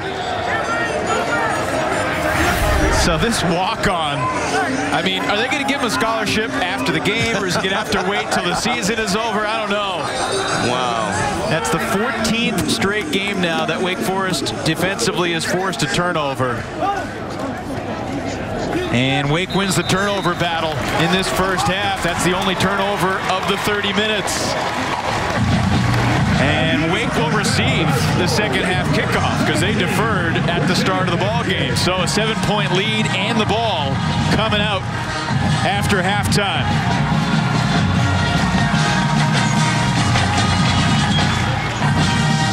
Justin Fuentes Hokies 3-1, ranked number 19th in the country. But a tough test on the road today. Wake did lead Virginia Tech at half in Blacksburg last year. Hokies won the second half and the game, so lots of time remaining. But 91 yards on the ground for Beal Smith. Kenneth Walker, 46 yards and a touchdown. Sam Hartman, 9 of 12, and he had the 9-yard touchdown run. And Wake Forest heading to its locker room. Abby Labar getting ready to track down Dave Clausen, 7th-year head coach out of Williams College. Let's go down to Abby. Coach, a huge play for your defense at the end of the half, so I want to start with them. What's been the key for them to contain these weapons on Virginia Tech's team? I think we're getting off of blocks. For the most part, we're tackling well, and we've defended the deep pass pretty well so far. How about your offense? What's been the key for them sustaining drives? Well, I think we've had balance, and we're converting third downs right now. Thanks, Coach. Thank you. He's done a remarkable job developing this, and frankly, every program he's been at. He turned Fordham into a winner. Your Richmond Spiders, too, Brian. Yes. Bowling Green, and now at Wake Forest. Wake Forest has gone to 4 straight bowl games, and the Deacons looking for a top 25 win today, up 17-10 at the half.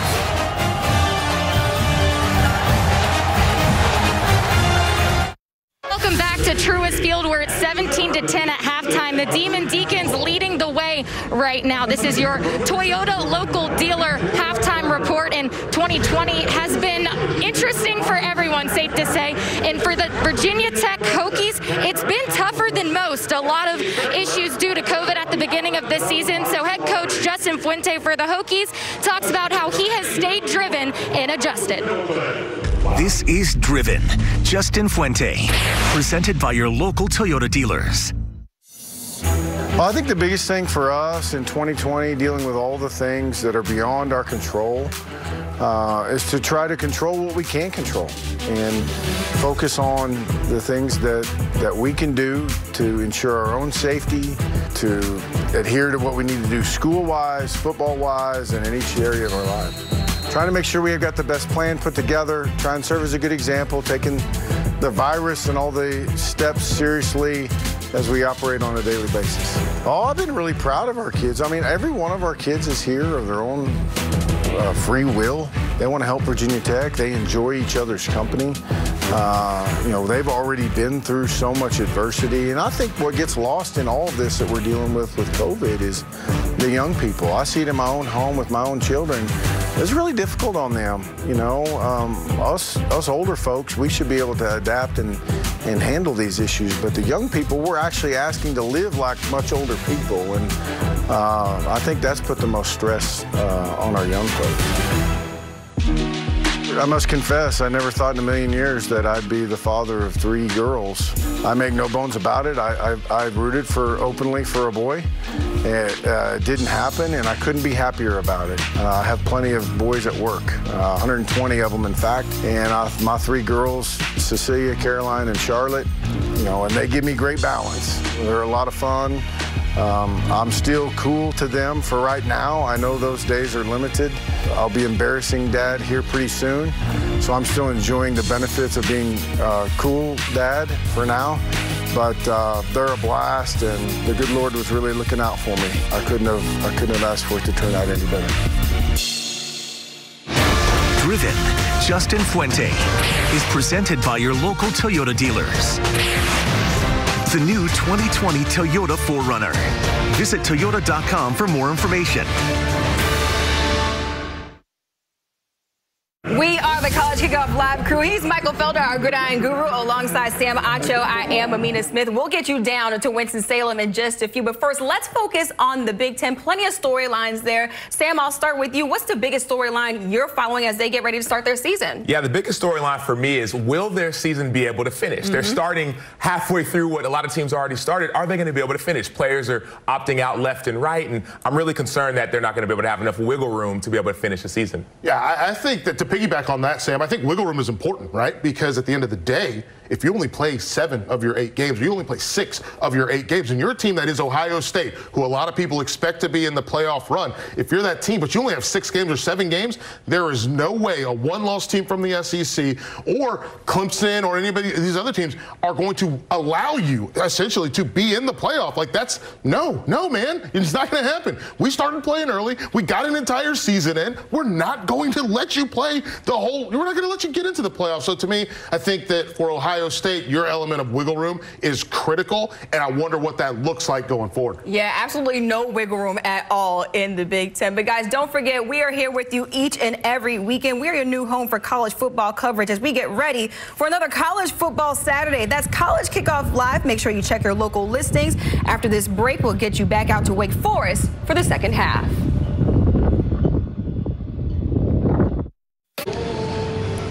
Halftime at Truist Field in Winston-Salem. ACC football coming at you, 17-10. Wake Forest leading Virginia Tech. Welcome back upstairs with Brian Jordan, the two-sport man, NFL, MLB in his background. I'm Evan Leffler. Between the two of us, we played 2 professional sports combined. It's pretty cool, right? That first half, Virginia Tech comes in with big momentum after last week, but Wake Forest, little old Wake Forest, the little engine that could, they're chugging along, hanging tough, challenging Virginia Tech in a number of ways. Well, I talk about the Wake Forest offense. I mean, they're running that offense to a T. You know, we saw Bill Smith get off to a great start with 91 yards in the first half, but Walker the third, I mean, he's incredible with that ball down in the red zone.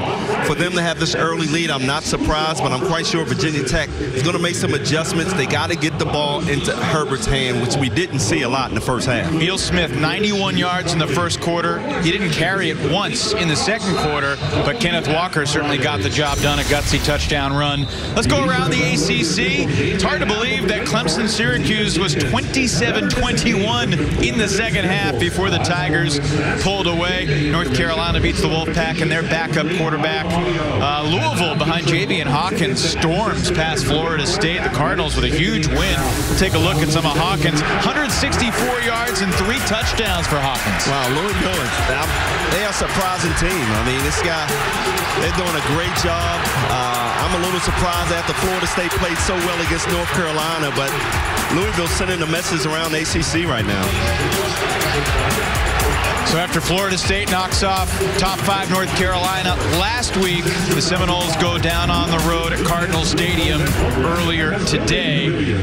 Meanwhile, here in Winston-Salem, 17-10, Deacons lead the Hokies. Second half with Wake receiving on the way.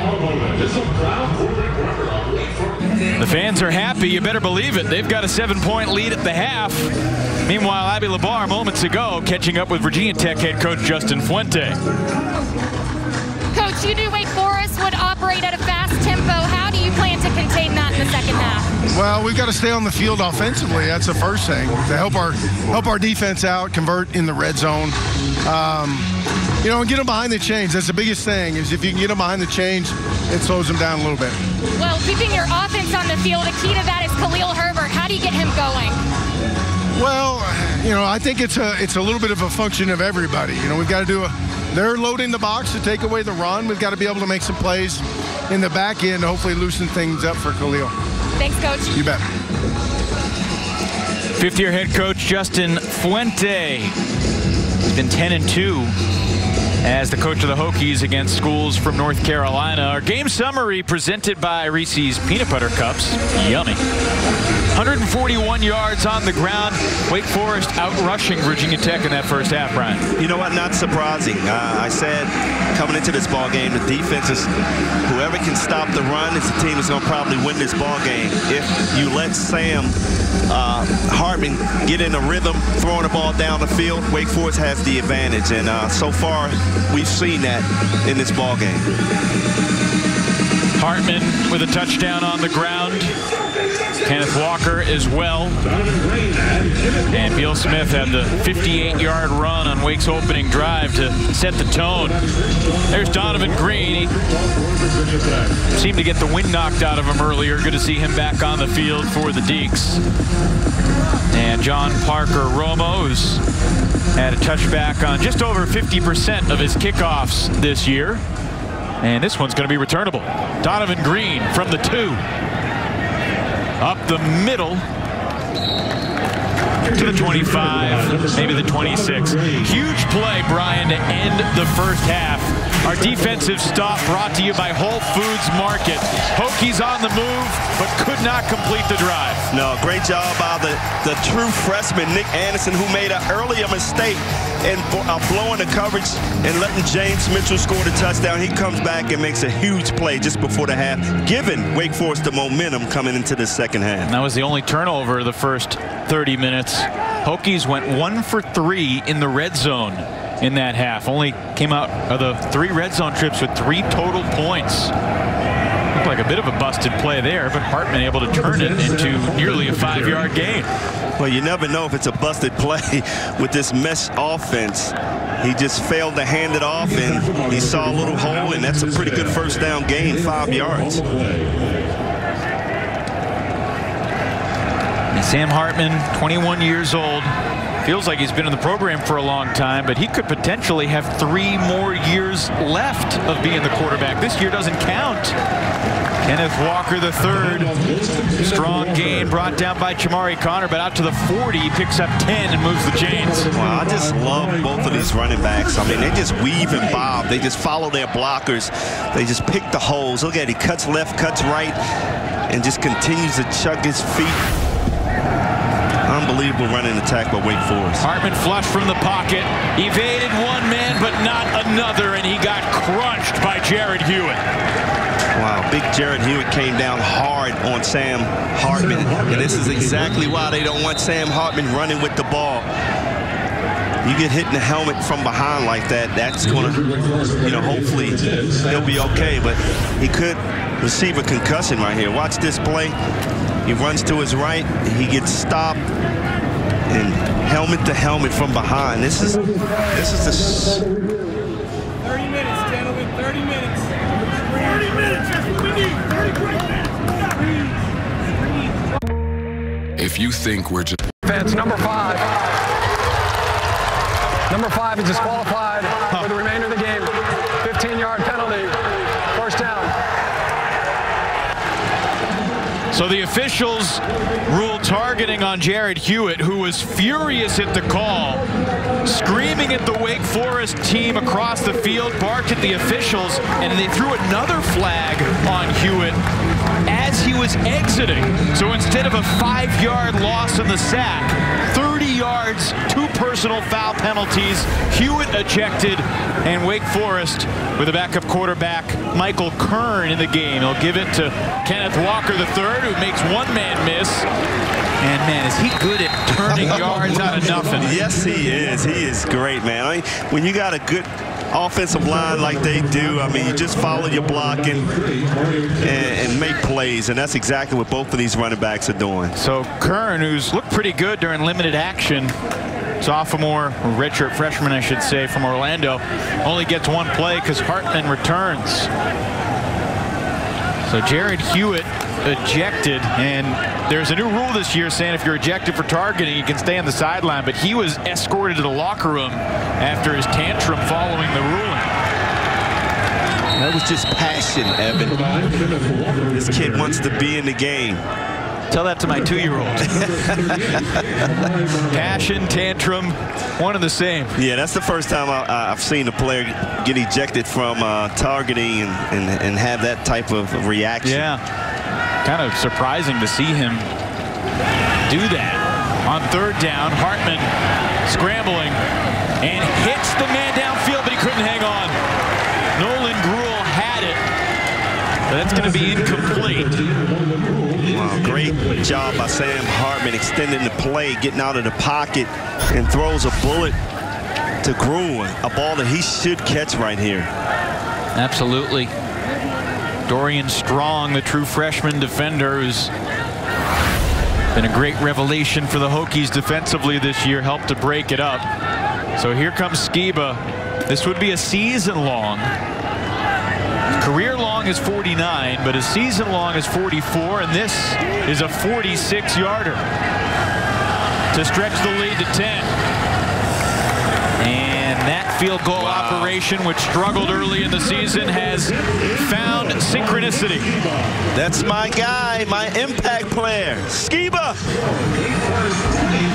Wake Forest up 2010.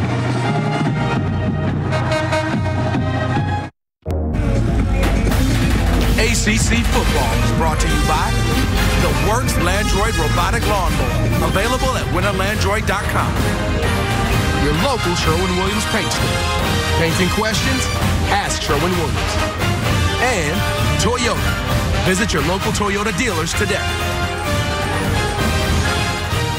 Nick Skiba from 46 to give the Deacons a 10-point lead again. 12:23 to go here in the third quarter. Evan Lepler, Brian Jordan. Last time Virginia Tech came to Winston-Salem was 6 years ago. You knew this package was coming at some point, right? Missed field goals one after another. No points in regulation. That iconic Raycom Sports screenshot with Frank Beamer. But finally, Mike Weaver in overtime gave the Deacons the win. I think Wake's 2 scoring drives in this game were a 1-yard scoring drive and a 4-yard scoring drive.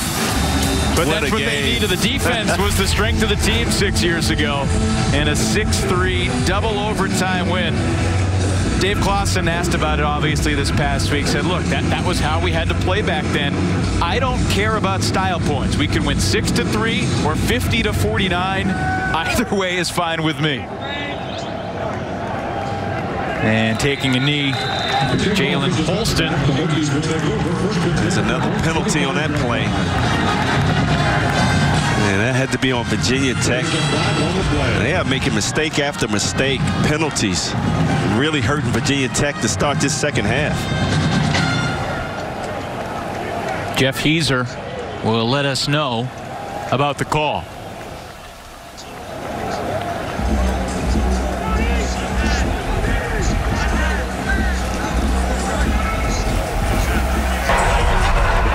After the play, personal foul.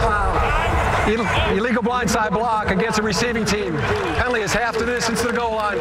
First down. Right now, Wake Forest has all the momentum going their way after those 2 penalties coming out for this second half. So instead of the 25-yard line, they begin at the 12.5. And let's take a look and see where this late hit occurred. Try to get back to it if we have a chance. So Virginia Tech backed up, but Hendon Hooker out to the 19. Faked the jet sweep there to Herbert and just took the ball right up the middle for a good 6-yard gain on first down. It's a good first down play.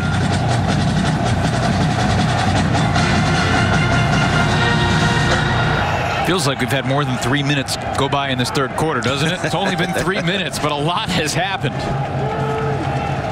Wake Forest with 3 points on Skiba's second field goal of the day. Khalil Herbert has gone over 100 each of his 4 games. He's at 56 before that run. Suleiman Kamara involved in that stop, and he's had an interesting story. Let's go down to Abby for more on Suleiman. Yeah, guys, the country of Sierra Leone was swept by a civil war that lasted from 91 to 2002. And a guy that escaped that civil war is exactly who you just said, Evan, Suleiman Kamara. At just 3 years old, he came over to the United States. He was separated from his family, though, for 2 years. And I asked him how important the meaning of family is to him after that experience. And he said, I will never forget waking up and having us all back together, united in the United States. And he says, this football team is just like my family. If I consider you family, you are blood. You are my brother. Guys, it's really cool. Sure is. That is a cool story. He was also recruited, by the way, by Virginia and Virginia Tech. Ended up here at Wake Forest. And now 24 years old. Today's his 42nd game. He's been durable for the Deacs. Short completion to Herbert for 4 yards. Low snap on second down, and Hooker tries to take off.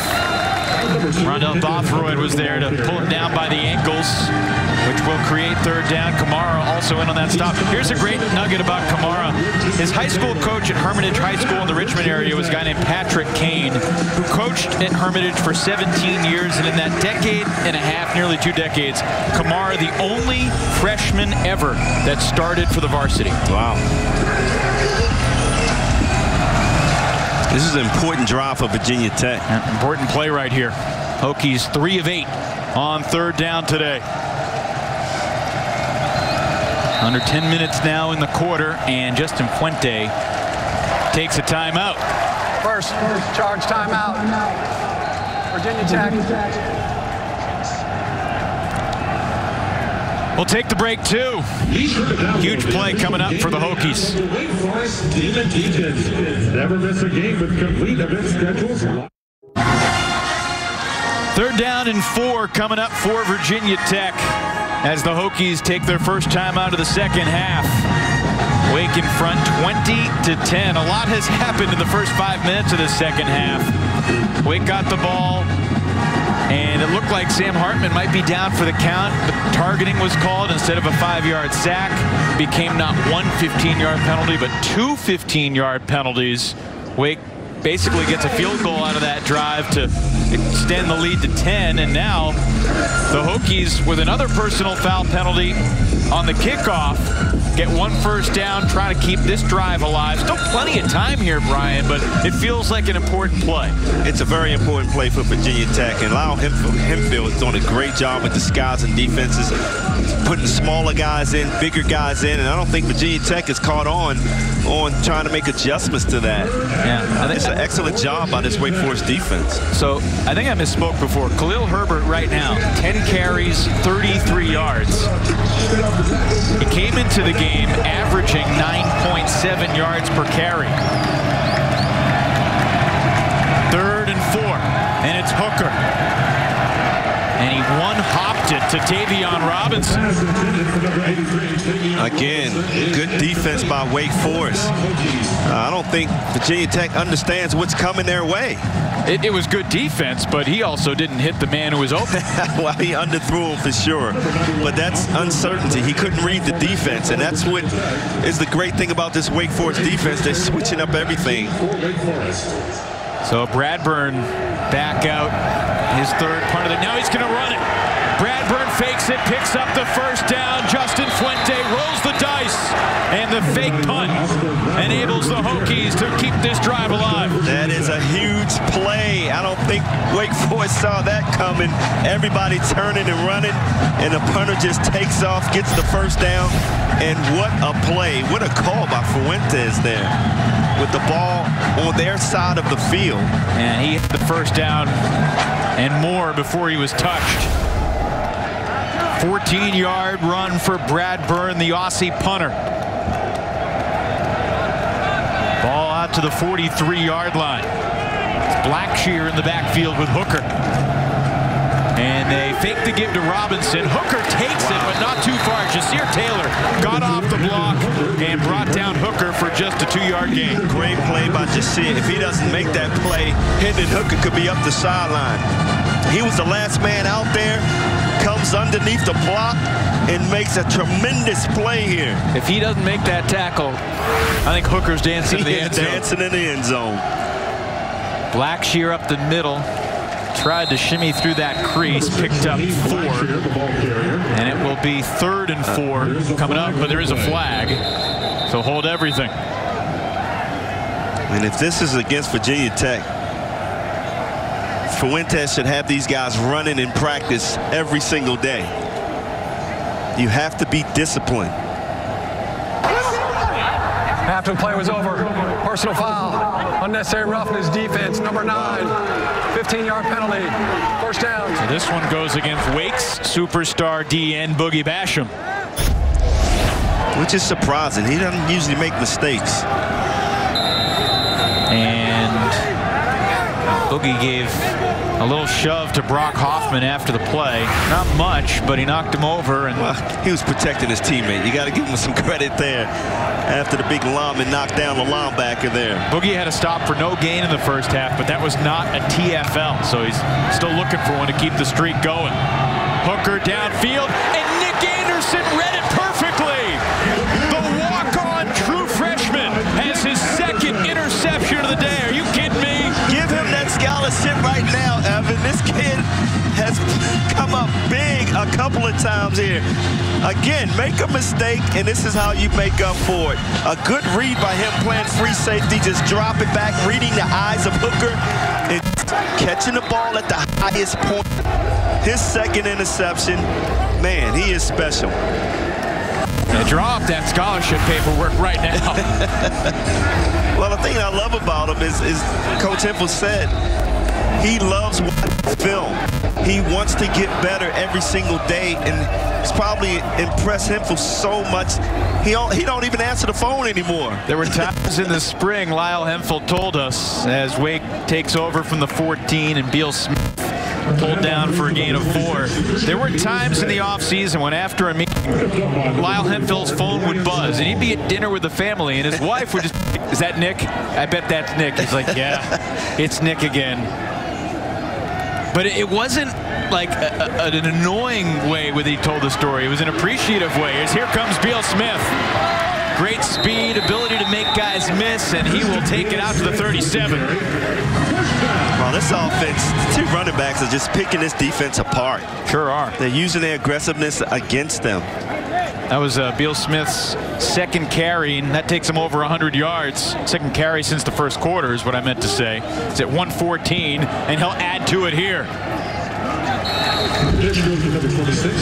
And in talking to Rashad this week, Ashby, the middle linebacker and leader of this defense, he talked about covering your gaps, you know, not being too aggressive. And all those things he's talking about, this team is doing. They're being too aggressive. Hartman to the outside. Morin picks up a couple. Dorian Strong makes the stop, and now an important 3rd down. This Wake Forest offense is wearing this Virginia Tech defense down. Yeah, they're getting to the line quickly. But they'll look at a sideline here with this important play. The Deacs are only 3 for 10 on 3rd down. It seems a little surprising, but remember they're 3 for 3 on 4th down. Beal Smith up the middle. And he's initially a yard shy. So what will Dave Clawson do here? This is 4th and inches. And yet Ivan Mora trotting onto the field for the Deacs, the punter. Redshirt freshman.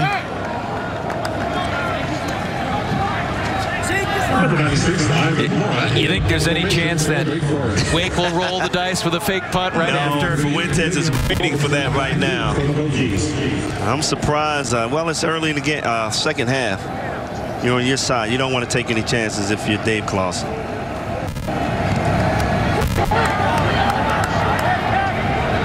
That's a great punt and a fair catch. Well, he didn't call for it, or he did, and there's a flag coming out late. If he had fair caught that cleanly, Hokies would have had it inside their 5. And a costly penalty is going to change the complexion here drastically. Personal foul, kick catch interference, kicking team number 10, 15-yard penalty, down. Kenneth Dix III called for the penalty. Yeah, you cannot make that mistake once Tavion put that hand up. And like you said, if he makes that catch, the ball's at the 2-3 yard line. You know, as a return guy, Tavion cannot go behind the 10-yard line and try to make a catch. All the officials are together around the 5-yard line. Is it possible he didn't catch it cleanly and the ball was being bobbled and he got hit? I wonder if that's what they're contemplating here. Well, they haven't walked off the penalty yet, so it could be. Jeff Heiser trotting over to the Hokie sideline.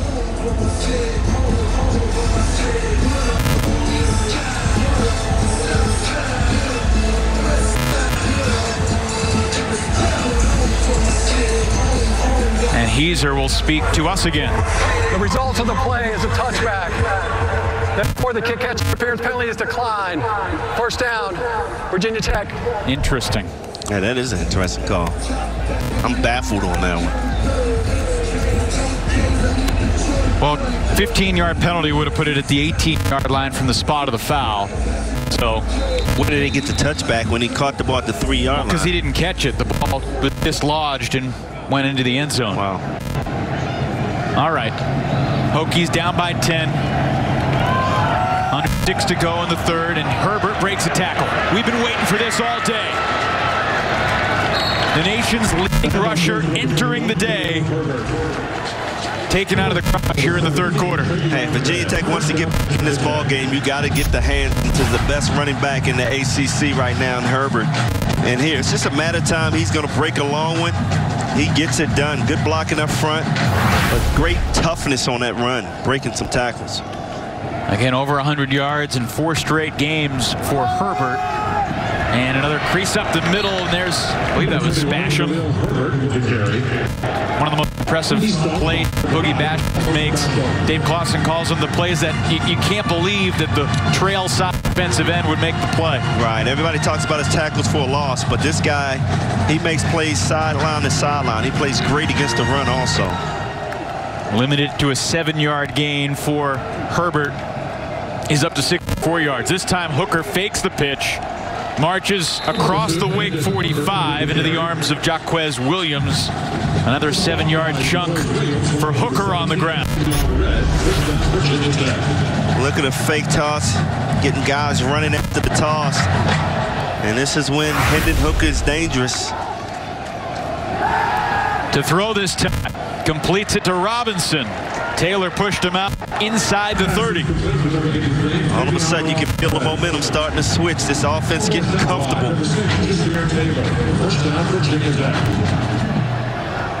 Both teams substituting. Robinson in motion. And they fake it, and we have a timeout before the snap. There is no foul. Team is allowed to practice substitution. The substitution was not complete. Therefore, we're redoing the play. First down. Wow, I don't blame Fuente for being mad on that play because Trey Turner ran across the field, was wide open. Looked like he was going to get that pass. He's saying that we didn't sub, they subbed. And if only the defense subs, the offense doesn't have to wait for him. Yeah, that's a big play right there. First down for the 29. Hooker sets up the screen to Gallo with a blocker in front.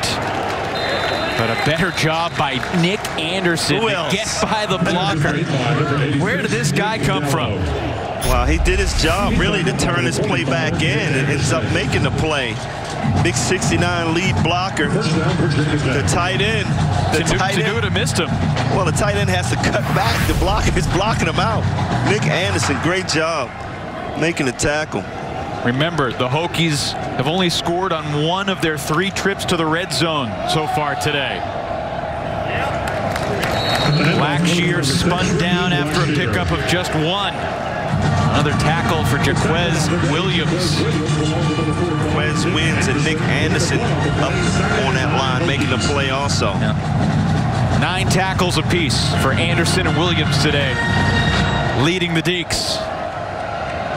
2nd and 9, the Hokies trailing by 10. 3 minutes remaining in the third. This really feels like a turning point potentially for both these teams' seasons. And in the backfield, Travion Red.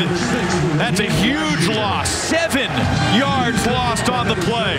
Travion Red read this play from the start. He sees the motion coming, Blackshear, and he just gets up the field. He got actually blocked from behind by Robinson here. Got pushed into the play. That easily could have been a flag. And you know, if he's a split second later, the back is by him, and who knows where he ends up. Instead, 2nd and 9 becomes 3rd and 16.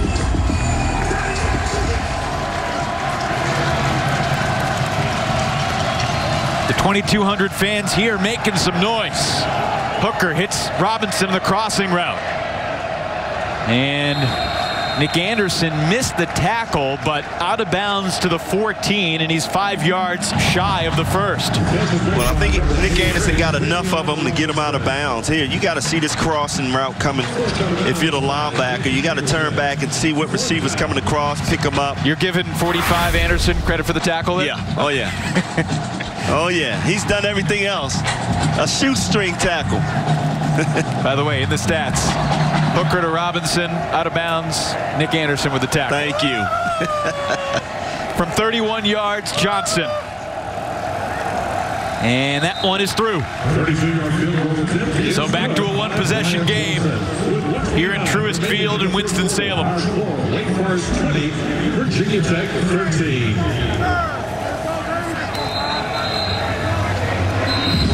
Minute 29 remaining in the third quarter. Nick Anderson, freshman from Clinton, Virginia. He's 18 years old. Dave Clawson says he's just so smart and instinctive. And the walk-on with our Big Bo moments presented by Bojangles. 2 interceptions on the day. He's also the leading tackler. Just a great job. Good instincts by Nick Anderson. And we talked about how much he studies the ball game. He saw that play coming. He stayed back. He's the deepest guy on the field. And, man, good reaction there going up and getting that ball. Mentioned earlier how his scholarship offers before Wake Forest gave him a preferred walk-on spot were Columbia, UNH, and Butler. Good schools, but not big, powerful football programs. About that, Anderson said, look, it's something I'll always have in the back of my mind. But I'm kind of glad that other Virginia schools didn't come in on me because I found my home here at Wake Forest. Yeah, that's how it happens, man. He's happy here. Dave Clawson, they did a great job of allowing him to come to campus. And discovering him in fall camp. Remember, no spring ball to figure stuff out, but the true freshman walk-on Anderson is becoming an ACC star. And, well, now let's see what Sam Hartman can do. Look, on 4 trips to the red zone, Virginia Tech has gotten 6 points. So the defense has not broken for Wake Forest, except for Anderson's one mistake that he wants back. And now we see what Hartman and the offense can do to try to make this a 2-possession game again. Well, you see Diablo coming up in the box. You got to stop this run of Wake Forest.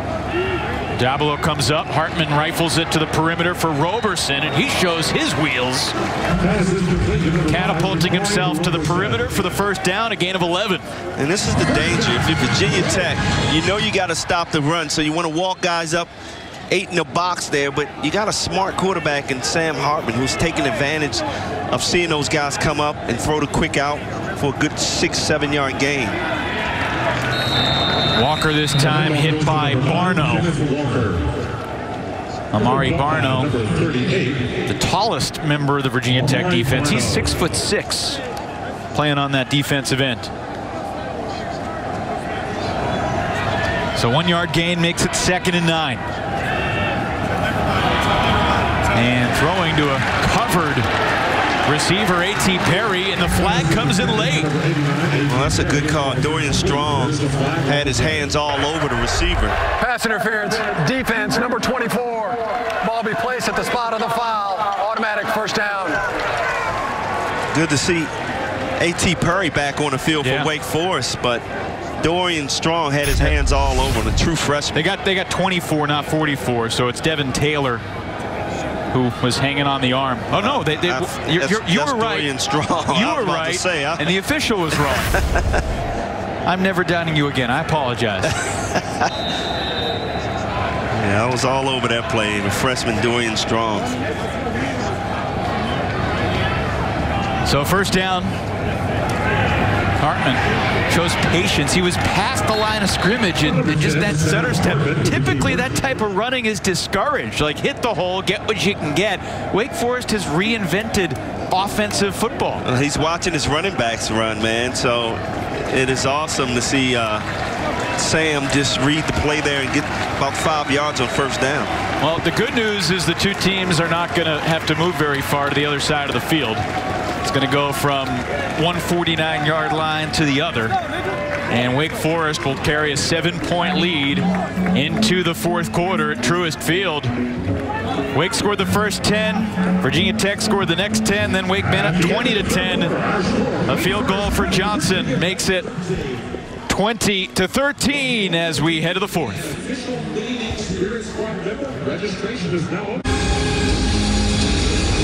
Wake Forest 20, Virginia Tech 13.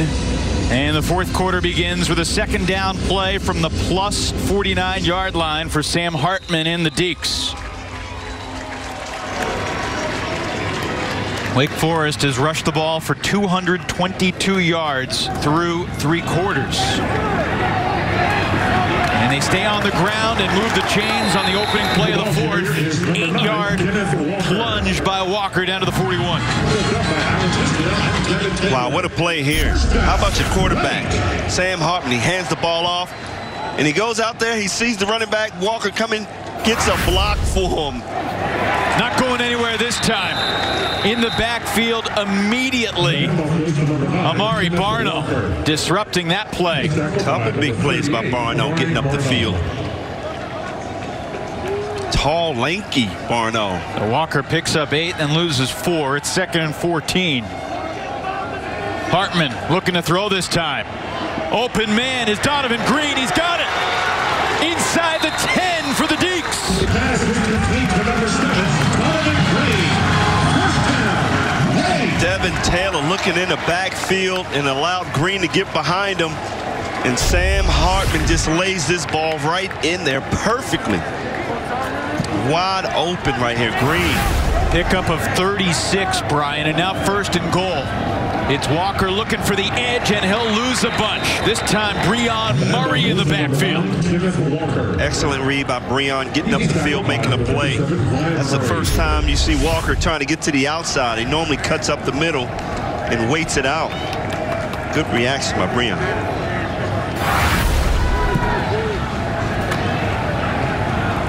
Second and goal from the 13. Everybody back up, big team. Hartman, 12 of 16 for 110 yards. He's run for a score. He hasn't thrown one yet. It's Walker, makes one man miss. Down to the 6. Walker with the carry. 3rd and goal coming up inside our CPI security red zone. What are you looking for here? Hartman's going to throw it. He's got time, and he throws to the goal line, and a flag is thrown. No touchdown signal, so you think it's offensive interference on Green. And that is the call. Yes, it is. I was going to say, how can he be that wide open? Pass interference, offense. Replay it down, take it down. That's a 10-yard penalty. Now I know why Green was that wide open. Bottom of the screen. Good push off there. It was a good push off.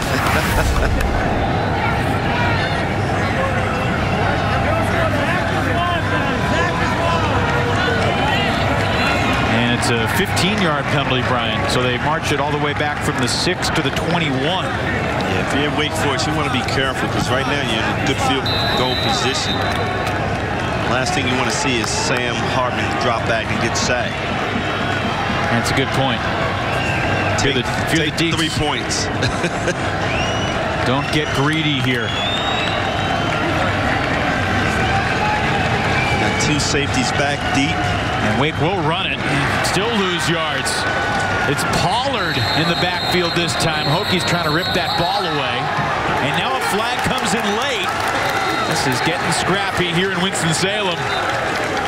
Now they had him stopped, and it would be 4th down, but if the penalty's on Virginia Tech, Wake would have a new set of downs. And you see Sam pointing to Virginia Tech. Huge call right here. Jeff Easer, what you got? After the play was over, personal foul, unnecessary roughness, defense, number 96. Penalty is half the distance to the goal line. 1st down. Goodness gracious. Wow, that's just lack of discipline. You make the stop here, you make it tough on the kicker, Skiba, and he wouldn't go down, and Pollard wasn't happy that Walker would not go down. How about this? Look at the frustration on Fuente's face right there. Not even 1st and goal anymore. It's 1st and 10 from the 13. And direct snap to Walker, and he's hitting the backfield. Rayshard Ashby came from the edge and brought him down for a loss of 1. Ashby has been flying around today. Look at Ashby breathing hard. This offense has been on the field for a while. 6 tackles, a couple behind the line of scrimmage, including a sack for the senior Ashby. On 2nd down, Sam Hartman looking around, and it's dropped. Blake Whitehart, second string tight end. Not sure he would have scored, but he would have put the Deeks in a good spot if he could have held on right there. And that was a perfect throw by Sam Hartman on the run here, about to get hit. And he hits him in the perfect place, right in the chest. Might have been a first down. Instead, it's 3rd and 9. Yeah, this game has slowed down in the second half. Well, if you're Wake Forest, I mean, you're doing exactly what you want to do. You know, you want to get that time off the clock. On 3rd down, Hartman with a pocket collapsing, steps up and gets spun down to the 10. He's going to be 7 yards shy of the first, and that will presumably bring Nick Skiba out onto the field. Protecting the ball, that's what you want to do in this situation. To come away with at least 3 points. Continue to put the pressure on Virginia Tech's offense. Another long drive, 12 plays, 65 yards, penalties, zigzagging it in both directions. And now Skiba from 28.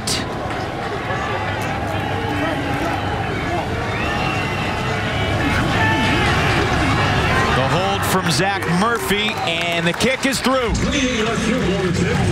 So the lead back up to 10 with 11:05 to play. Dave Clawson would have liked the touchdown, but he will settle for the field goal. Deacons up by 10. Top 20 team, Virginia Tech, on the road, down by 10 with just over 11 minutes to play. And the talented redshirt junior from Greensboro looking for a comeback just about half an hour down the road from his hometown. What have you thought about how Hooker has led the Hokies today, Brian? Well, a lot of pressure on Hendon Hooker. When you shut down Herbert, you got to make a lot of plays. And I think right now, Wake Forest is doing a tremendous job of containing him from getting to the outside where he's most dangerous. So, hey, big-time players make big-time plays when it counts. So we're going to see what happens to end this ball game. 2 interceptions, costly. Both when the Hokies were on the move late in the first half, and then in the third quarter, Nick Anderson, the walk-on true freshman for Wake Forest, with both picks. Well, we talked about how important it is for Wake Forest to stop him from running and make him pass, and we see what happens. 2 interceptions. I imagine Dave Clawson is going to tell Jack Crane to boot this one into the end zone and not allow Khalil Herbert to potentially make something happen here. Although Herbert could run it out from the end zone. They kick it the other way, looking to get it to Jalen Holston, and he'll return it from the 1. And a pretty good block from Herbert, but Holston crunched inside the 20 by A.J. Williams. That's excellent coverage and a nice angled kick by Jack Crane. Yes, keep it away from Khalil Herbert. Exactly what he did. And you know, he mishits that a little bit. That's out of bounds. Yes. Instead, Hokies start this drive right around the 19-yard line.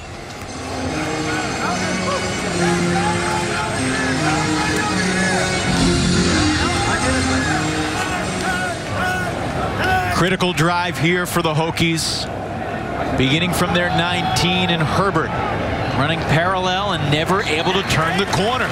Defense doing their job, making them go east-west instead of north and south. They've been doing it all game long, extending the play out to the sideline.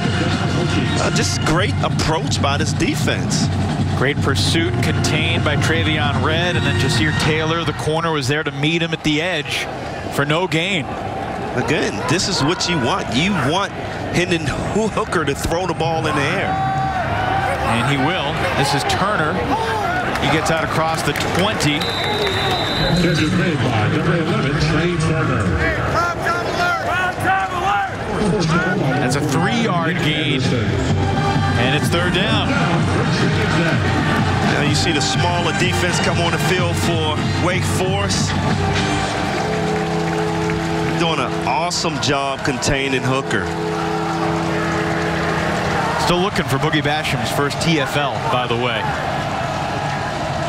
What's the play call here? 3rd and 7.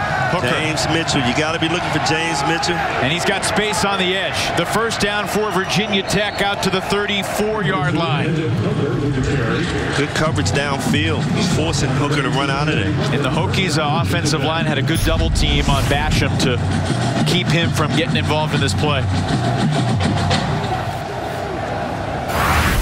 Picked up by Nestor Antenuta on the right side of that offensive line. New set of downs and a hole, but it's closed quickly, and a flag flies late, and it might be on Mitchell.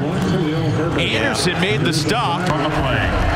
And this is coming back. Offense, number 82. 10-yard penalty. We played it down. Yeah, that's a good call right there.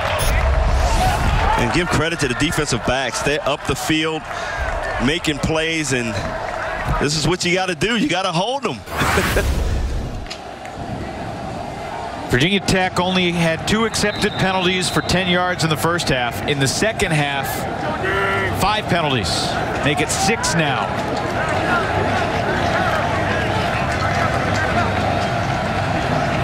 So back at the 24-yard line, 1st and 20. And Hooker flips it down the middle.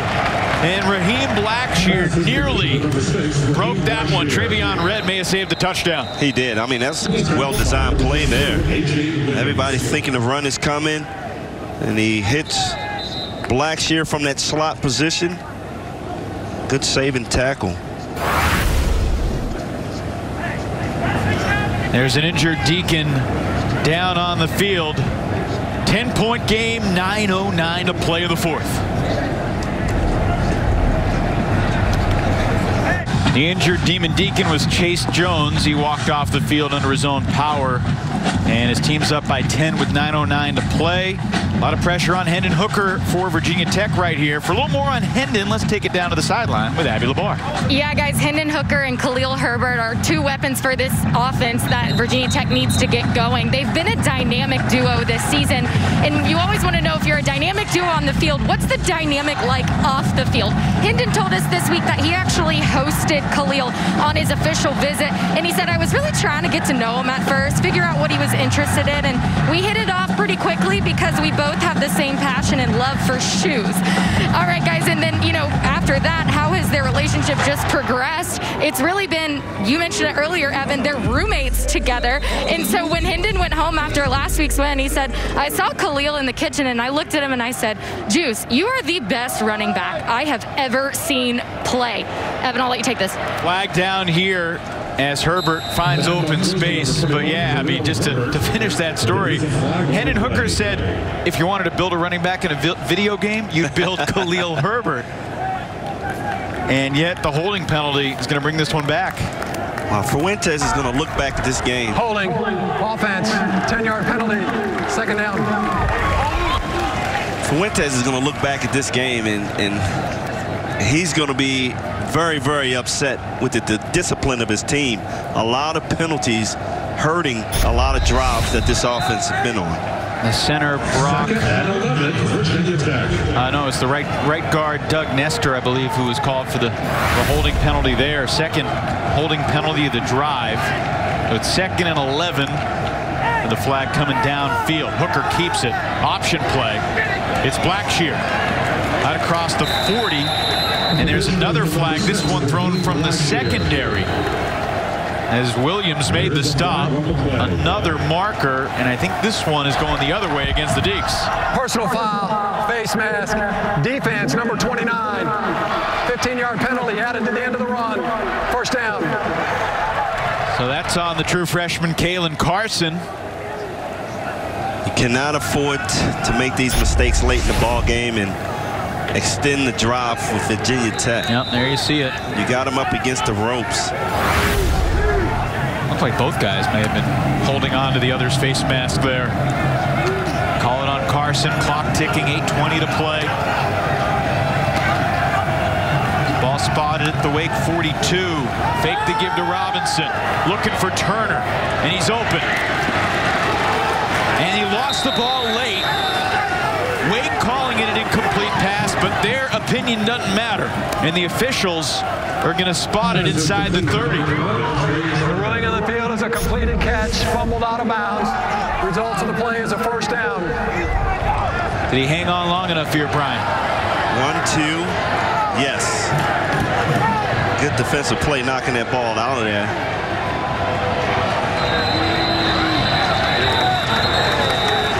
There's a whistle. Rolling on the field is a catch. Fumbled out of bounds. That play is under further review. All right. Important review here. Turner shaken up in a 10-point game. After further review, the rolling on the field is confirmed. So the replay crew confirms the catch here for Trey Turner, saying he hangs on long enough before Kalen Carson dislodges it. Fumble out of bounds. Sets up 1st and 10 for the Hokies at the Deacons 28 in a 10-point game here in the 4th. Trey Turner actually limped off the field. It looked like he had a cramp after that play. It's going to be interesting if he returns. I mean, he's a pretty important receiver for Hendon Hooker. Yeah, that's absolutely true.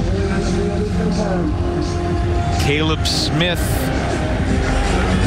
and Raheem Blackshear are the wideouts at the top of the screen. Blackshear in the slot. Robinson at the bottom with Herbert in the backfield. It's Hooker to throw. Moving the pocket to his right, and great defense. Reading that play perfectly. A.J. Williams. A.J. Williams coming up with some huge plays lately in this 4th quarter. He's all over the field. Just using his athletic ability, leaping in the air to knock this ball down. You know, Virginia Tech has had a habit and a history of transforming high school quarterbacks into great all-around players.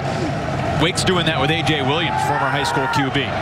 That ball whistled past the outstretched arms of Caleb Smith there. Yep, Smith down the seam. Haven't called his name all day long. You know the Smith family. Yes, I do. I played with his dad, who was an awesome safety, a hard-hitting safety. And his mom was a basketball player at University of Richmond, so he had some athletes in his family. Yeah, you were drafted, I believe, in '89, and James was drafted by the old Houston Oilers. That's right. '91. Yep. 3rd down. Turner's back in the game at the top of the screen. Probably kick the field goal if you don't convert here. But Hooker hit in the backfield, lost the football. Loose on the turf. Who is that madman right there? Carlos Boozer Basham comes through huge at the right time for Wake Forest. A 6-yard loss. Coming from the edge, just with the swim move, his speed, his size. Oh my. So it's 23 straight games. A streak that goes back about 2 years exactly. Streak that started on October 27, 2018. Actually a game, Brian, that you and I called at Louisville. Now this is a big play right here. Brian Johnson, career long 55. This is 52. And he missed it. Wow. Big time players make big time play, and Boogie Down Basham comes through for Wake Forest. We've been waiting to call his name in the backfield, and he picked his spot well. And another miss for Johnson. He's missed 2 kicks today. Certainly had the leg. His defense stepped up at the right time. Lyle Hempfield, boy, he has his team in the right position on defense. And he talked about how Basham Jr. is a quiet leader. Just goes out and plays with a high motor, leads by example, and his team is following him today. And Lyle said he's not the captain because he talks a lot. He doesn't say anything. He just plays. This is Beal Smith picking up 7. Here's where, if you're Wake Forest offense, you just grind out yards here. Get some first downs, burn the time off the clock, and keep Virginia Tech off the field. Boogie, boogie, boogie, boogie.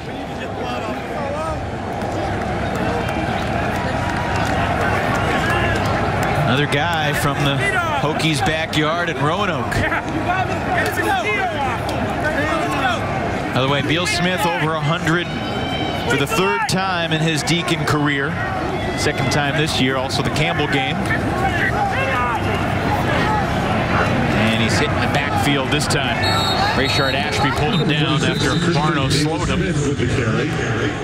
This is a big-time play here. If they can get this 1st down, keep burning the clock. And Hokies have taken a timeout.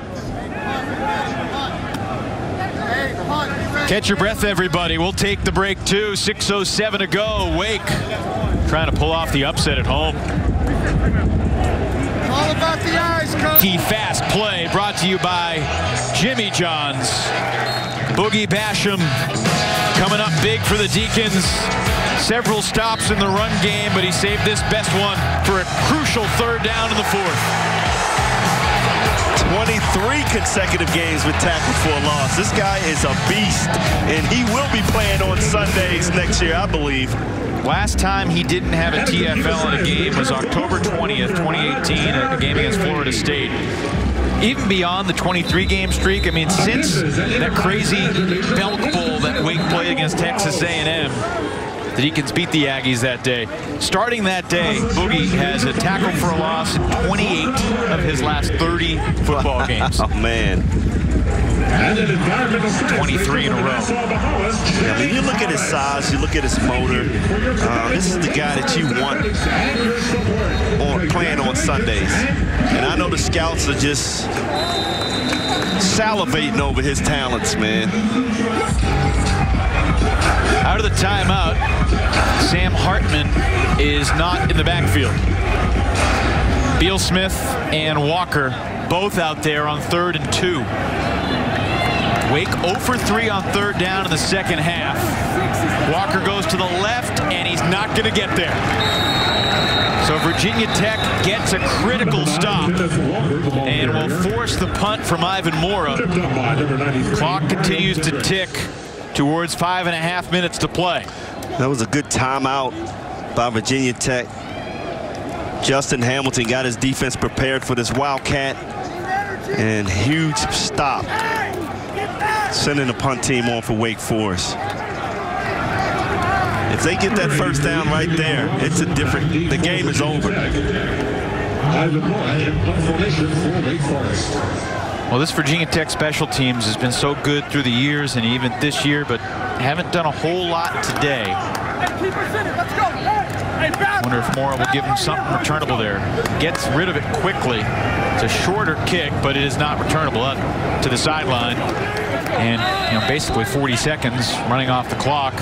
Virginia Tech choosing not to take their final timeout. So 5:10 on the clock for Hendon Hooker with a 10-point deficit. He gets set to retake the field, and we hear this from Works. Works Landroid Robotic Lawnmower. Enter to win at winalandroid.com. The future of lawn care is here. Virginia Tech takes over 1st and 10 at their own 28-yard line. Entering this week, the Hokies were averaging north of 484 yards a game for total offense. 7.3 yards per play. Only Alabama, Florida, North Carolina were better in all of FBS. 40 points in a game 3 times this year, matching what they did all last year. And Hooker has the 1st down and more, galloping for about 20 near midfield. Well, if you're Wake Forest, if you cover downfield and force Hendon Hooker to run out of there, you're eating up the clock, and I think that's what they want to do. Herbert hit in the backfield. How about A.J. Williams once again coming up with another big play in this 4th quarter? Yeah, Williams has been phenomenal today. Played 4 games last year, preserving that redshirt season. And think about this, he'll still technically be a freshman next year because this year doesn't count. Hooker throws that one behind Jenga Hodge. Transfer from Villanova, who has not been targeted today until now.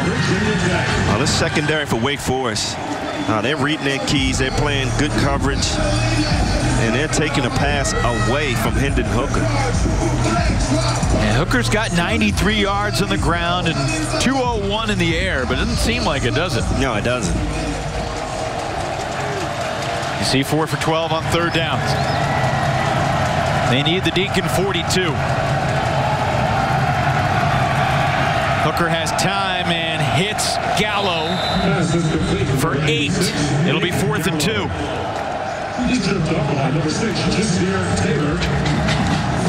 Just make the tackle, keep them in front of you, and work the clock if you're Wake Forest. Brian Hokies 3 for 4 on 4th down this season, 1 for 1 today. Low snap direct to Hooker. He cuts back and has the first down. Another stop for A.J. Williams, but a fresh set of downs for the Hokies. Clock stops briefly as they move the chains and restarts under 4 minutes to play. Good concentration by Hooker. That was a bad snap when he was able to handle that ball and get that first down. That's a great point. It's Blackshear, and Boogie brings him down. It's close to spinning free away. Well, just a good job by Basham, not overcommitting there and making a short tackle.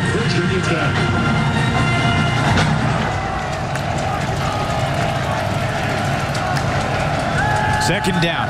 Hooker ran into his lineman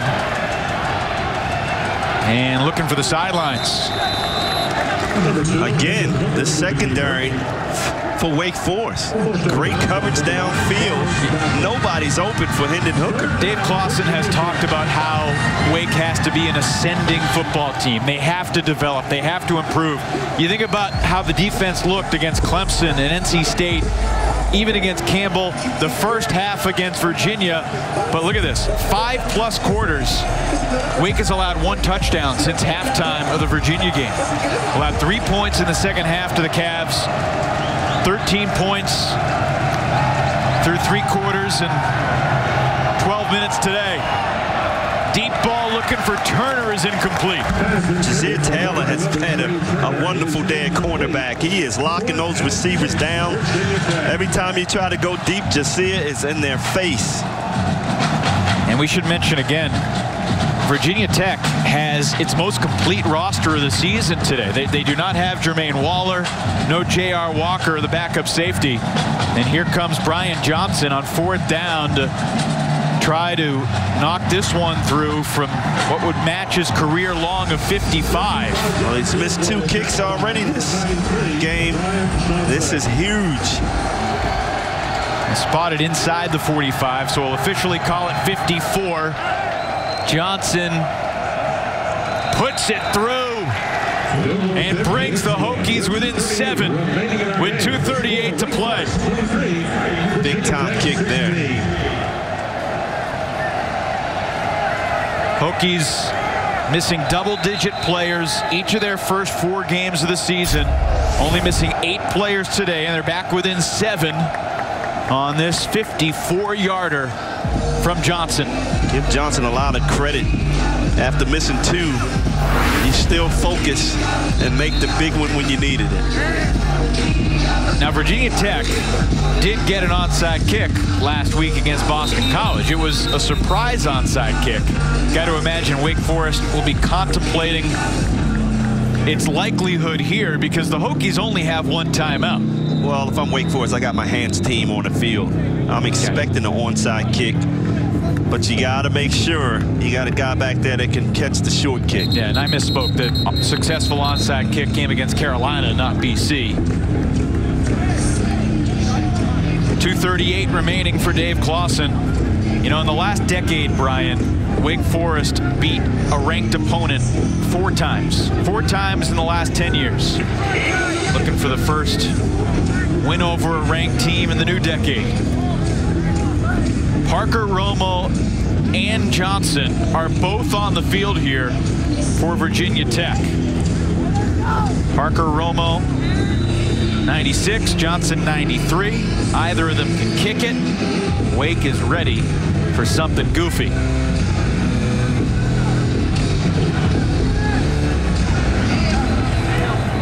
And a whistle.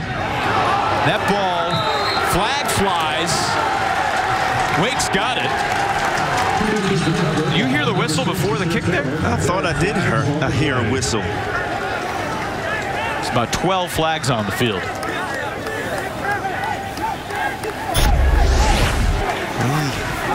Not sure about this play. Yeah, good onside kick. Looked like he may have signaled a fair catch. John Parker Romo booted it. Jasir Taylor secured it. Was it helmet to helmet? Is that what they're calling? A lot of people are wondering that same thought. Well, you can't fair catch a kicked ball that starts out on the ground. You can't do that. That's right. Jasir made the play, and I think it might be helmet to helmet. Personal foul. Kick catch interference. Kicking team number 4. 15-yard penalty from the spot of the foul. First down. Well, the bottom line is Wake Forest has the football, and those 15 yards will help them creep closer to field goal range for Skiba. They'll try to run out this clock. Let's take one more look from the wide angle. It's really a good kick, and here Jasir makes the play, and they call it on. I'm not getting that play. As a onside kick, you like to attack the guy that's making the play. Yeah, Dax Hollifield. I mean, that's what you're taught to do, though. Yeah. You try to dislodge the ball when the. Yeah, I agree with you. I don't understand that one either. Wow. But with that said, it's now 110 penalty yards on Virginia Tech. I got to get in the rule book on that one.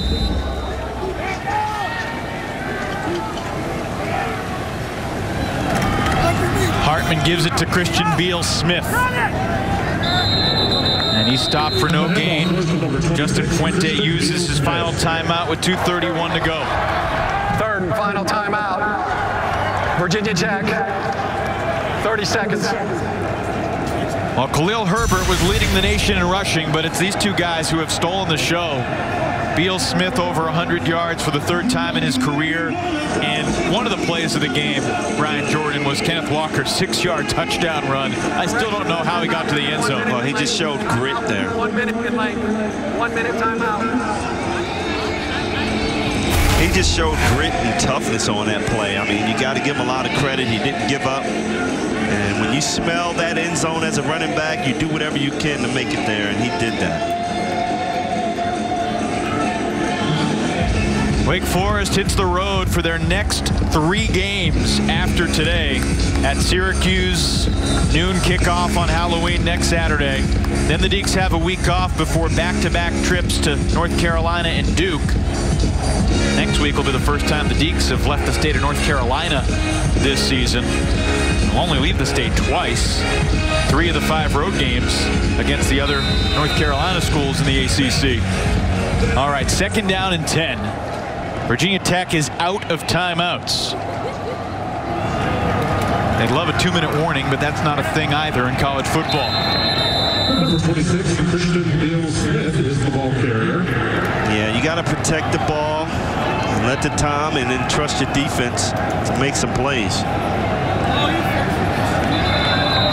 Injured Hokie is down. That'll stop the clock, although they'll reset the play clock to 25 when the injury resumes and start ticking it. An interesting decision could be brewing here for Dave Clawson. Do you send Skiba out for, I don't know, a 50-yard kick to try to make it a 2-possession game? Or do you try to pin Virginia Tech back, if obviously assuming the Hokies get a stop here on 3rd down? Well, here you got to try to get at least 5 yards here and give Nick Skiba a chance to put this game out of range. If I'm Dave Clawson. You know, last thing you want to do is get this far in the game and try to be conservative. Yeah, you think a made field goal here to stretch the lead to 10 would pretty much put it away, but a miss would put the Hokies right in business close to midfield. Well, your defense is doing the job all game long, so you got to trust the defense to get it done. So I wouldn't be surprised if Skiba comes in and have a chance to win the ball game.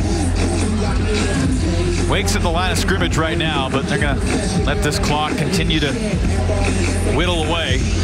Beal-Smith and Walker both in the game in the backfield. Hartman is on the sideline. 1:42 to play in the 4th. On 3rd and 10. And Walker picks up a couple. And the play clock is going to come with about 1:30 to go in the game. So Wake's going to be able to work this under a minute here. And now a decision for Clausen. Do you punt? Do you go for it? Do you kick the field goal? One, you wait till this clock goes down to 1 second and you call a timeout. And then I think you make that decision to let Nick Skiba go ahead and put the game out of reach. Spotted the 32-yard line. So it'll be right around a 50-yard field goal, which, you know, Skiba has not made anything beyond 49 in his career. Wake Forest has not had a 50-yard field goal since Mike Weaver did it against Clemson, November of 2014. That was, by the way, 2 weeks prior to that memorable Wake Forest Virginia Tech 0-0. Well, in that case, Evan, you updated with all that valuable information. I'm saying maybe you punt and put them down near the end zone. There's under a minute to go. If you can pin him inside the 10, you force Hendon Hooker to become a passing quarterback. Remember, the Hokies have no timeouts. There's a lot of little variables impacting here. Here's pregame. Skiba from 53.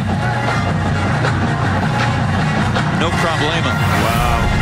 Well, it looks like Ivan Moore is on the field to put Virginia Tech deep in that territory. Situational football, so important. Which team will execute better in the final minute with a victory hanging in the balance in a 7-point game? Robinson standing inside his 10. He lets the ball go, and it's caught at the 2-yard line. Great strategy by Dave Clausen there. And an even better punt for Moore.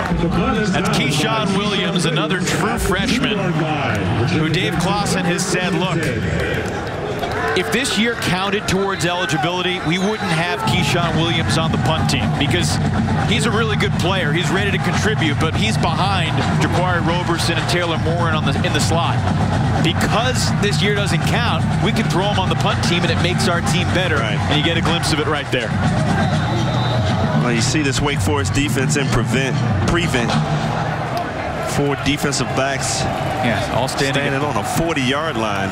4 others standing at the 15. Can the Hokies go 98 yards in 45 seconds? And Hooker throws that one away. That took 6 seconds off the clock.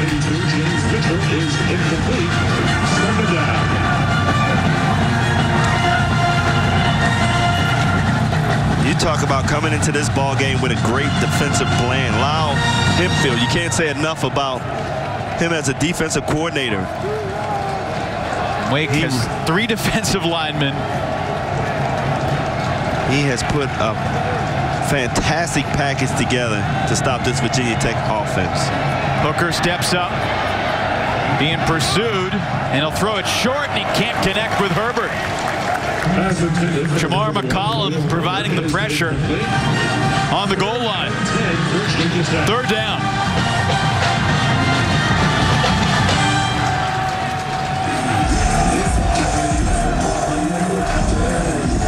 What a win this would be for the Demon Deacons. Wow. Their 3rd straight victory after losing to Clemson in the opener. That wasn't a huge surprise. They lose a tight, high-scoring shootout in Raleigh. Long break, games canceled, rescheduled. 3rd down for Virginia Tech. And Hooker completes it, but the quick tackle made out across the 15 to the 16 to Turner. Clock stops on the 1st down. They reset the chains with 24. And a spike with 21, I thought.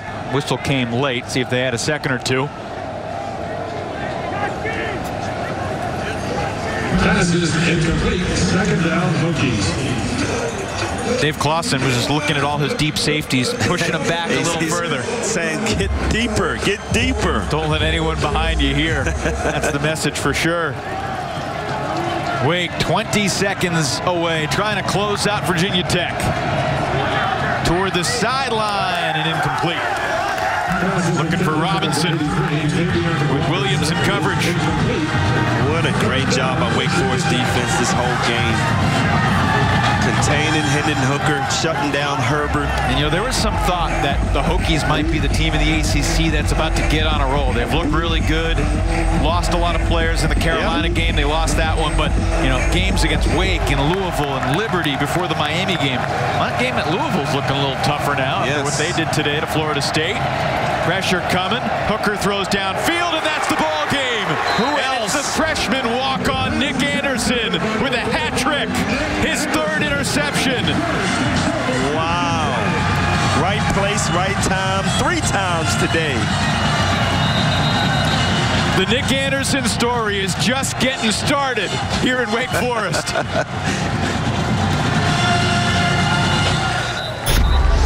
Hendon Hooker's third interception, all of them to the freshman walk-on. By the way, he's from Virginia. Nick Anderson. He was a soccer midfielder. He was in the DC United system, actually, until he was in 9th grade when he chose football over soccer. And just his instincts and his intellect have put him on the field, and he has rewarded the Wake Forest coaches with their trust. What a huge win for Dave Clawson and the Demon Deacons. They take down the 19th ranked Virginia Tech Hokies by a final score of 23-16. What a game for Wake Forest. If you're Fuentes, you got to look back at all those penalties, lack of discipline on his defense. You come out in the second half and you get a quick couple of penalties. You get a guy ejected. A lot of things went wrong for Virginia Tech, and Wake Forest defense stepped up big today. By the way, just a little note. Last time a Wake Forest defender had 3 or more receptions in a game, 1987. Interceptions. Interceptions. Yes. That was A.J. Green, spelled differently than the great wide receiver. Yes. No, I mean, what a story for Nick Anderson, though. Hempfield bragged about this guy, about how much he studies the game and how well he prepares for a game. He makes an early mistake, and then he comes back and gets 3 interceptions. And for so much of this game today, Brian, he was the single deep safety, and that was part of the alignment. They knew that they couldn't just, you know, play multiple safeties because Herbert would eat him alive. By the way, Herbert's streak of 100-yard games is over. He finishes 14 for 64 on the ground. Hendon Hooker ran for 98 officially. But the Demon Deacons get the job done and knock off a ranked Virginia Tech team to improve to 3-2. Nick Anderson instincts takes over there, makes a great grab, and this next play, playing the deep safety here, goes up high, makes the play. And it's all about studying, being prepared. And here, to end the ball game. Wow, how many tackles does this kid have? And 3 interceptions. He is my player of the game right there, Evan. What a remarkable story. 11 tackles, 9 of which were solo stops, and the 3 interceptions for Anderson as Wake Forest defeats Virginia Tech 23-16. Deacons at Syracuse next week. Hokies are at Louisville. We thank you for being with us. Certainly emotions were high here in Winston-Salem today. The Deacons prevail on homecoming by a touchdown. Charlotte Duke next Saturday night at 7 o'clock. For our entire crew, for Brian Jordan, my partner up here, Abby Labar down on the sideline, Evan Leffler saying so long from Winston-Salem.